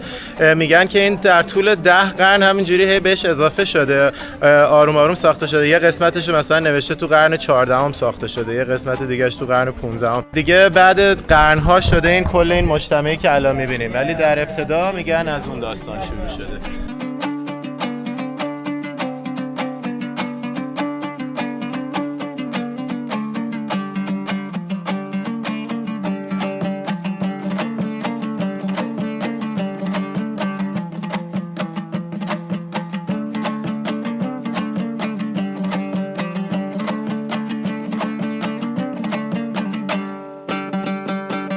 یکی ساختمون رو نوشته بود که یکی از همسرای امیر تیمور ساخته و خودش هم شک دارن که اینجا دقیقاً این روبرو خاک شده یا توی افغانستان. یا اینجا نوشته قبر خواجه احمد. کلاً خبری از اون مقبره شاه زنده یا پسرعموی پیغمبر اینجا نیست و صرفا اون یه داستانه. میگن از اول از اونجا شروع شده، ولی الان هرچی قبر میبینیم مال شخصیت‌های سلسله تیموری و سلسله‌های دیگه که توی ناحیه بودن. این دروازه‌ای که می‌بینین اینو استاد سعید یوسف از شیراز توی اوایل قرن 15 ساخته و این طرف هم نوشته که پیغمبر گفته بود که قاسم ابن عباس از هر کسی دیگه بیشتر شبیه منه، همون پسر عموش که میگن لقب شاه زنده رو بهش دادن. این دروازه رو مثل این که اون شیرازیه به افتخار اون ساخته بوده اینجا.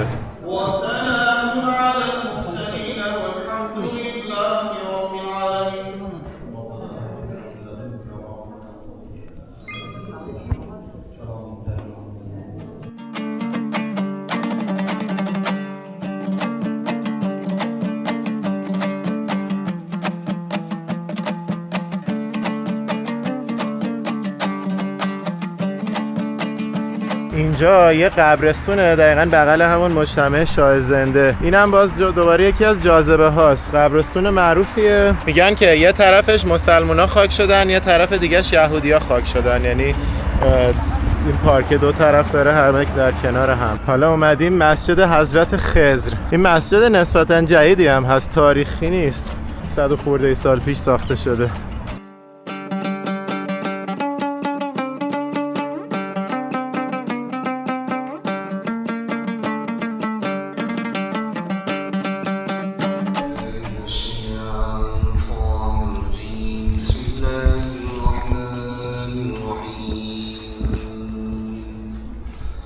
خلق الإنسان من صلصال.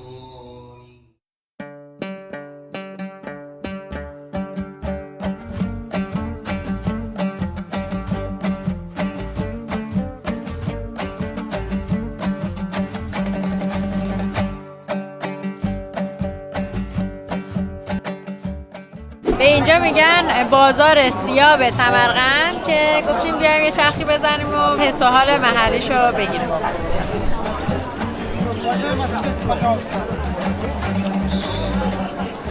سلام علیکم.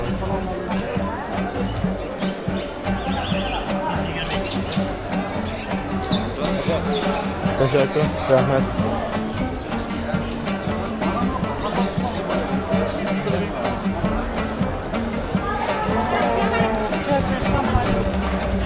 سالاداش خیلی جذابه. اسمش چیه؟ اسمش چیه؟ ترشو. ترشو. ترشو. همه چی میگن ترشیه، میگن ترشو. چه جالب. این چی داره توش؟ گوجه چیه توش؟ چیسنو. چیسنو؟ قلنفور. زیلین. زیلین. زیلین. یه سری سبزیجاتی که به گوشت ما آشنا نیست. ایران هسته؟ بله ایرانی. چقدر ترشیاش جذابه.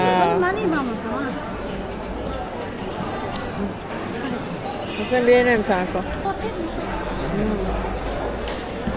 6000.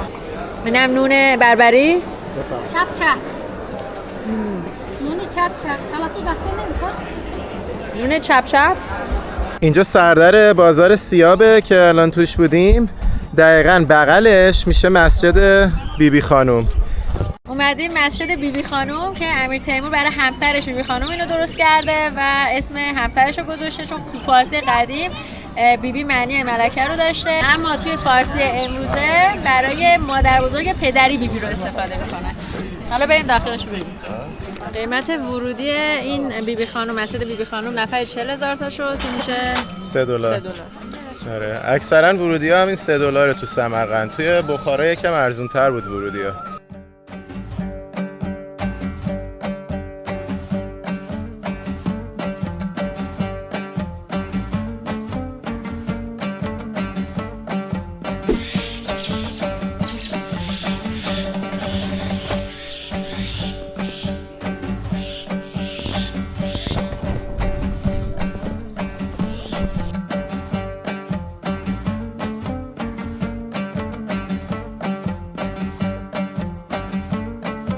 حالا اومدیم این طرف آرامگاه بیبی خانوم.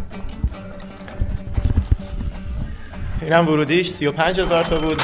نیکا دیگه این دفعه نیومد تو، گفتش که حداقل من بشینم استراحت کنم، تو برو از آرامگاه فیلم بگیر. جا یه دونه تونل کوچولوه، بعد ازش رد شیم. یه پایین.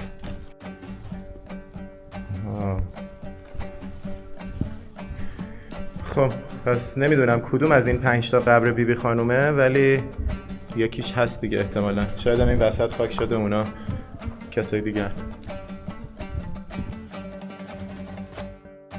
اینجا نوشته بازار جاده ابریشمی و رستوران زرگران. با 2 تا ایرانی باحال دیگه همینجوری شانسی تو خیابون آشنا شدیم و دیگه شروع کردیم گپ زدن و حسابی مچ شدیم. خودتو معرفی کن. خیلی مخلصیم، خیلی خوشحالم از آشنایی با شما. شاکرم. آقای یاسر. آره اسمم یاسره، حالا به یاس منو صدا کنم. موزیسینم، اومدیم اینجا اجرا داریم. خلاصه بچه‌ها گفتم بیاین یه رستوران خوب میشناسیم، بیایم اینجا برنامه‌های رقص و بزن و بکوبه. باشون اومدیم اینجا. یکی از فالوورای خوبمونم قراره بیاد اینجا با هم دیگه رو ببینیم و با هم باشیم گپ بزنیم و یه شب و سپری کنیم. رستوران سنگیزر خیلی خوبه. بریم. عالی، دم شما گرم.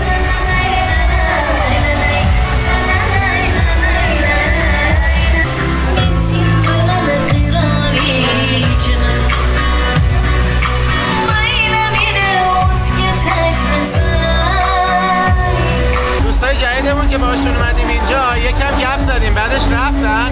حالا 2 تا دیگه از بچه‌ها اومدن که فالوورامونن و خیلی لطف داشتن بهمون و به قرار گذاشتیم که اینجا هم دیگه رو ببینیم.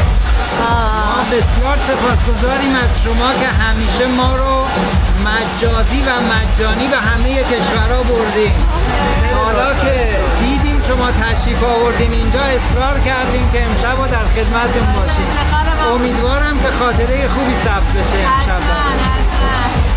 خیلی خوشحالم شما رو از نزدیک ببینم. ممنونم که قبول کردید در خدمت شما باشیم. خیلی لطف کردید، باعث افتخارمونه. کلی خوشحالیم. ما کلا هر جا میریم خیلی لذت میبریم که با همراهای پیجمون ببینیم، معاشرت کنیم و کلی گپ بزنیم. خلاصه میگن سفر جماعتیش بیشتر میچسبه. حالا دیگه با هم تا یه قسمتی از ماجرا رو هم سفر خواهیم بود. بزنیم به سلامتی. سلامتی.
دوممونه توی سمرقند. این دفعه صبحونه رو اومدیم توی این قسمت بالکنی هتل بخوریم. این منظره سمرقند رو از اینجا میتونیم ببینیم.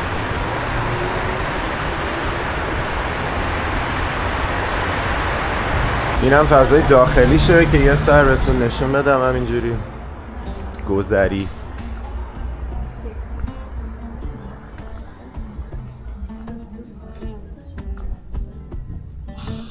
اولین فعالیت روز دوممون رو تا شهر سمرقند شروع کردیم و اومدیم آرامگاه امیر تیمور که خودشون بهش میگن گور امیر.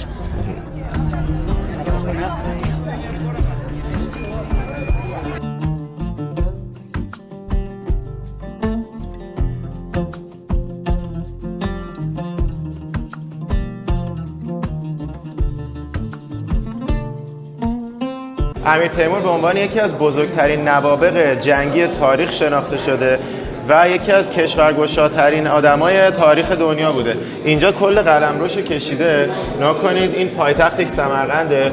کل ازبکستان کنونی رو که شامل میشه به اضافه نواحی وسیع از قزاقستان کنونی، از این طرف تا هند رفته تا دهلی، کل ایران کنونی، ترکمنستان کنونی رو در بر داره. یک عالمه از کشورهای کنونی رو اومده بوده گرفته بوده. برای اینکه بتونه انقدر قلمروشو گسترده کنه خیلی کشت و کشتار کرده. یعنی یکی از بیشترین کشتارهایی که توی کشورگشایی انجام شده توسط همین امیر تیمور بوده. به خاطر همین توی خیلی از ذهن‌ها چهره منفوری داره به خاطر کشت و کشتاری که کرده، ولی از طرف دیگه خیلی هم بهش افتخار میکنن به خاطر اینکه یکی از بزرگترین نوابغ جنگی بوده. خیلی اهل شعر و فرهنگ و هنر و ادب بوده. اینجا قبر امیر تیمور رو می‌بینیم که یه داستان خیلی جالب راجع بهش هست که میگن با یه سنگ یشم بسیار سنگین و گرانبها خاک شده و یه نوشته دم قبرش هست که نوشته اگر این سنگ یشم رو از قبر من جدا کنید خشم من کل دنیا رو به هم میریزه. و یه داستان جالب راجبش میگن که دقیقاً یه دانشمند روسی سال 1941 میاد اینجا رو نقش قبر میکنه که این سنگ یشم رو پیدا کنه و ببره و دقیقاً همون موقع هیتلر حمله میکنه به روسیه. ما الان اومدیم غار حضرت داوود. امروز اومدیم یکم بیرون شهر. اینجا صد چقدر گرفت از شهر؟ از شهر تا اینجا 100,000 واحد پول اینجا رو گرفت تا برسیم به اینجا. بعد این تیکه 3 کیلومتری که مونده رو 10,000 میلیون تومان.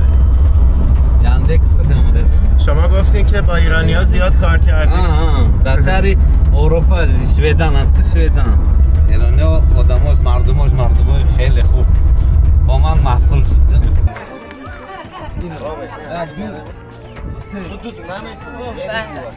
یک مینوت اینا برو رای سفین.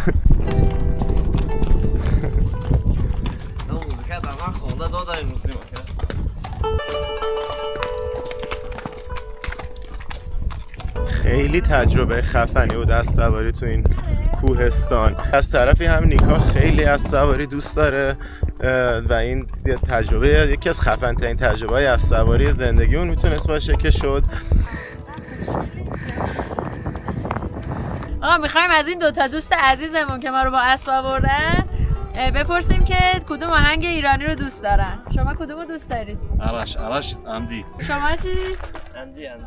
اندی. کدام ترانه؟ ما بچه‌های بیرونی تا خونده‌ایش هست که حالا رسیدیم به این روستای کوچولوی بالای کوه.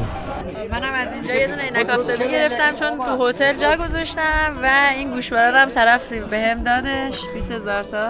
نگاه چقدر میاد به این لباس و کلاهش. من گفتم اینو بگیریم حتما. حالا از اینجا باید بریم پایین تا برسیم به غار حضرت داوود. یه 200 تا پله الان باید بریم پایین. خیلی اینا کلا آدمای مهربون و مهمون نوازن، خیلی خود ایرانیان. و یه دختره بود که توی یکی از همین مغازه‌ای داشتیم می‌اومدیم کار می‌کرد و بهم گفتش که از کجایی؟ گفتم از ایران. گفت خیلی خوشگله، چشات خوشگله. منم به نظرت خوشگلم. گفتم آره خیلی خوشگلی. بعد دیگه یکم با هم گپ زد و بهش گفتم می‌خوای تو ویدیو باشی؟ گفتش که نه ازم ویدیو نگیر ولی می‌خوام بهت یه کادو بدم. بعد این دستبندو از توی مغازه‌اش در آورد و بهم داد. خیلی ارزش داره. یادگاری خوبیه. مبارک باشه. همین الان رسیدیم به دهانه غار حضرت داوود.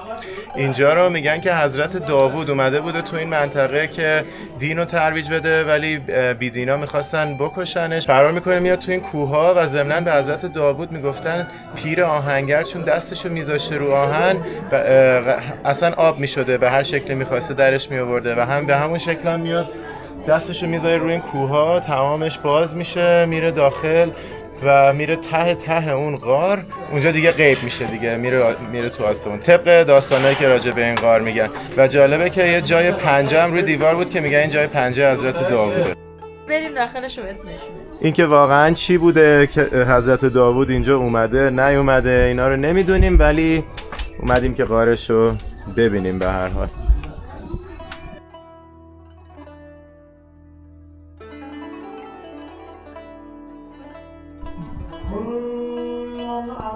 تجربهمون با یه پیراشکی دیگه به نهایت رسید، به اوج رسید. حالا میخوایم این 1300 تا پله رو این دفعه با پا بریم پایین. اون ورزشی که میخواستیم نمیشه، ولی حداقل تجربهشو داریم با یه پیراشکی به دست. پیراشکی گوشته، همش گوشته. اینجا وسط را چای میفروشه، یه توقفگاه دیگه. چیز خنک هم داره. ما نشستیم اینجا، یه شربت زردآلو گرفتیم بخوریم. آره یه چای خونه خوشگل داشت. گفتیم بشینیم، جالبه. یه چیز خنکی هم میخوریم. انقدر که گرمه هوا.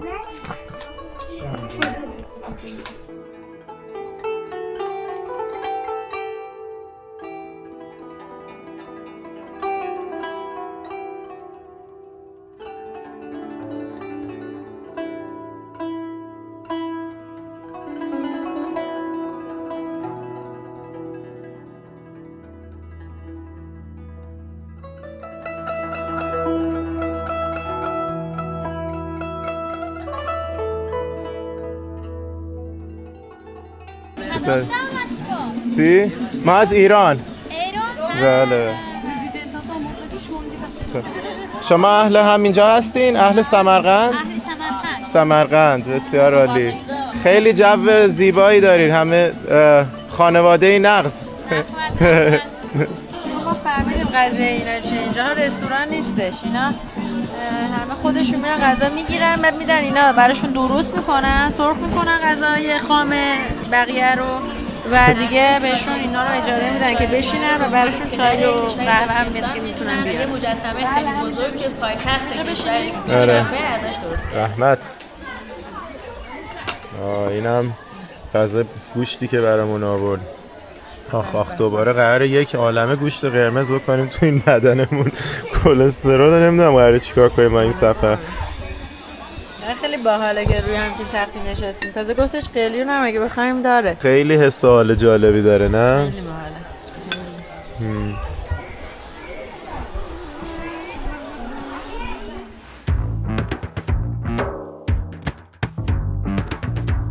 یک ساعت برگشتیم سمت سمرقند و اومدیم سمت پارک جاودانه جاده ابریشمی.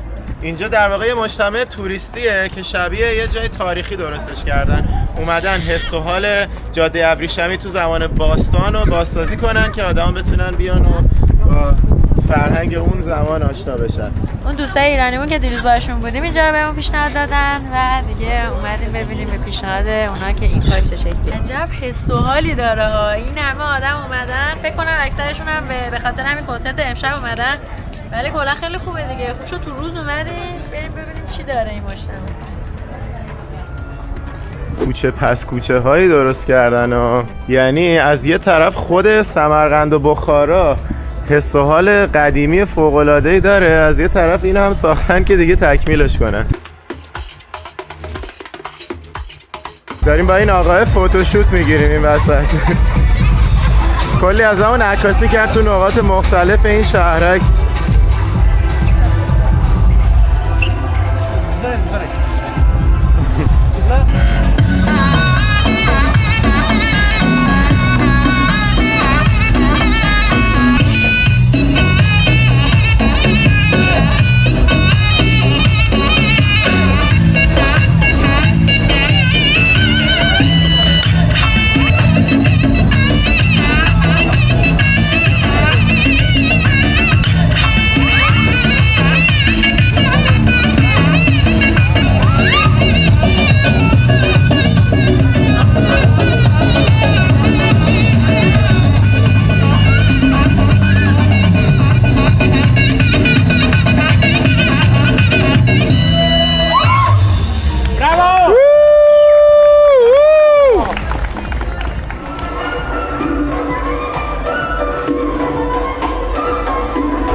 اینجا رو ببین اسمشو گذاشتن چورسو بازار، مثل اون چورسو بازار تاشکند.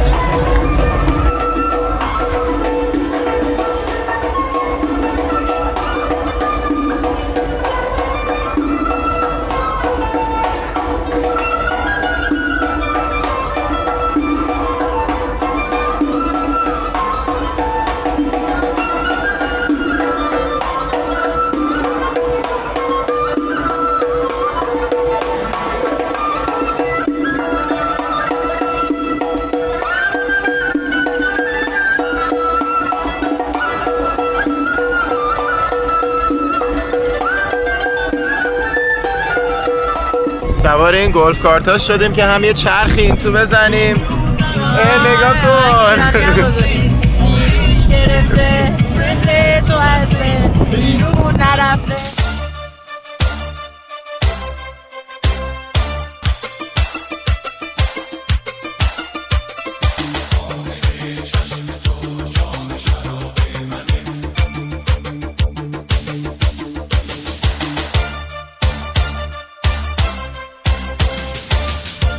می پاشا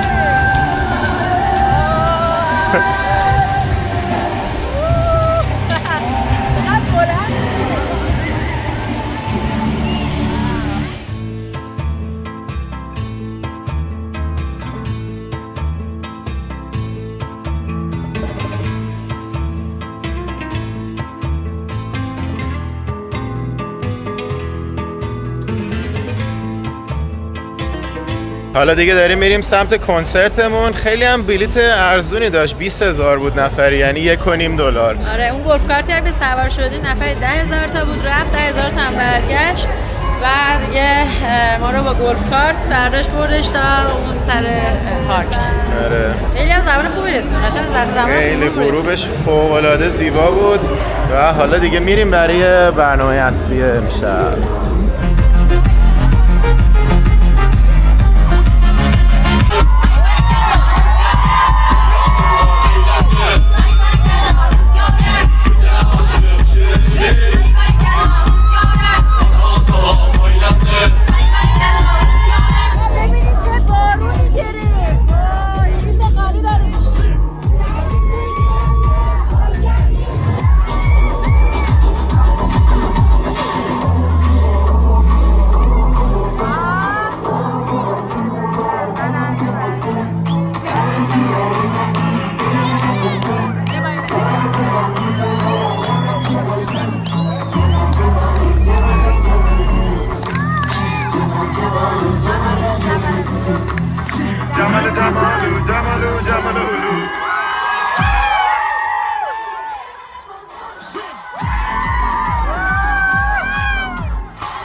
سمرقند بود که گفته بود دوست ایرانی بود که اینجا زندگی می‌کرد، یکی از بهترین رستوران‌های اینجاست و می‌خوایم ببریم.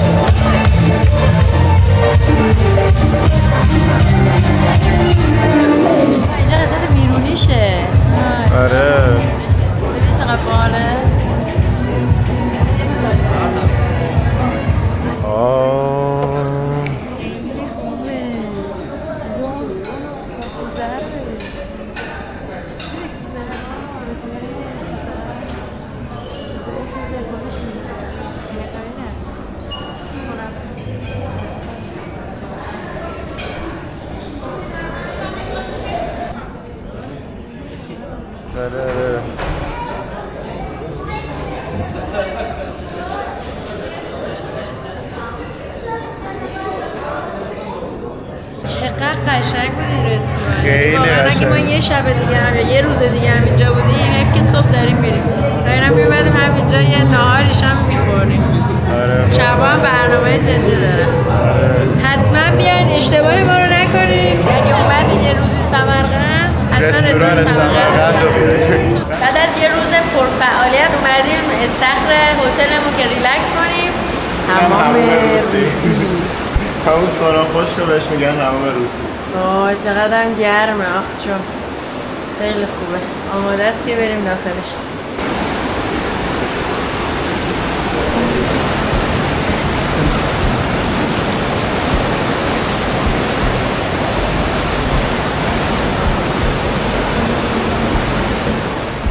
با این هتل خوشگلمون از سمرقند خدافظی میکنیم. صبحونه آخر رو میزنیم و میریم سمت تاجیکستان. برو بریم.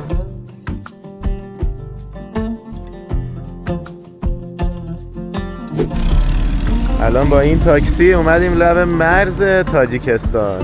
وای من چقدر برای این یکی کشور هیجان دارم، اصلا باورتون نمیشه. تاجیکستان میره توی ولاگ بعدی. اگه سابسکرایب نکردی حتما سابسکرایب کن که تاجیکستان رو از دست ندی دیگه. خفن ترینشه. حتی این دوستمون که از تاجیکستان یعنی از ایران اومده و تاجیکستان رو دید اومد از ازبکستان گفت اصلا دیگه ازبکستان به چشم نمیاد، یعنی ببین چه خبره. امیدوارم از ولاگ‌های ازبکستان لذت برده باشید. تا تاجیکستان بدرود.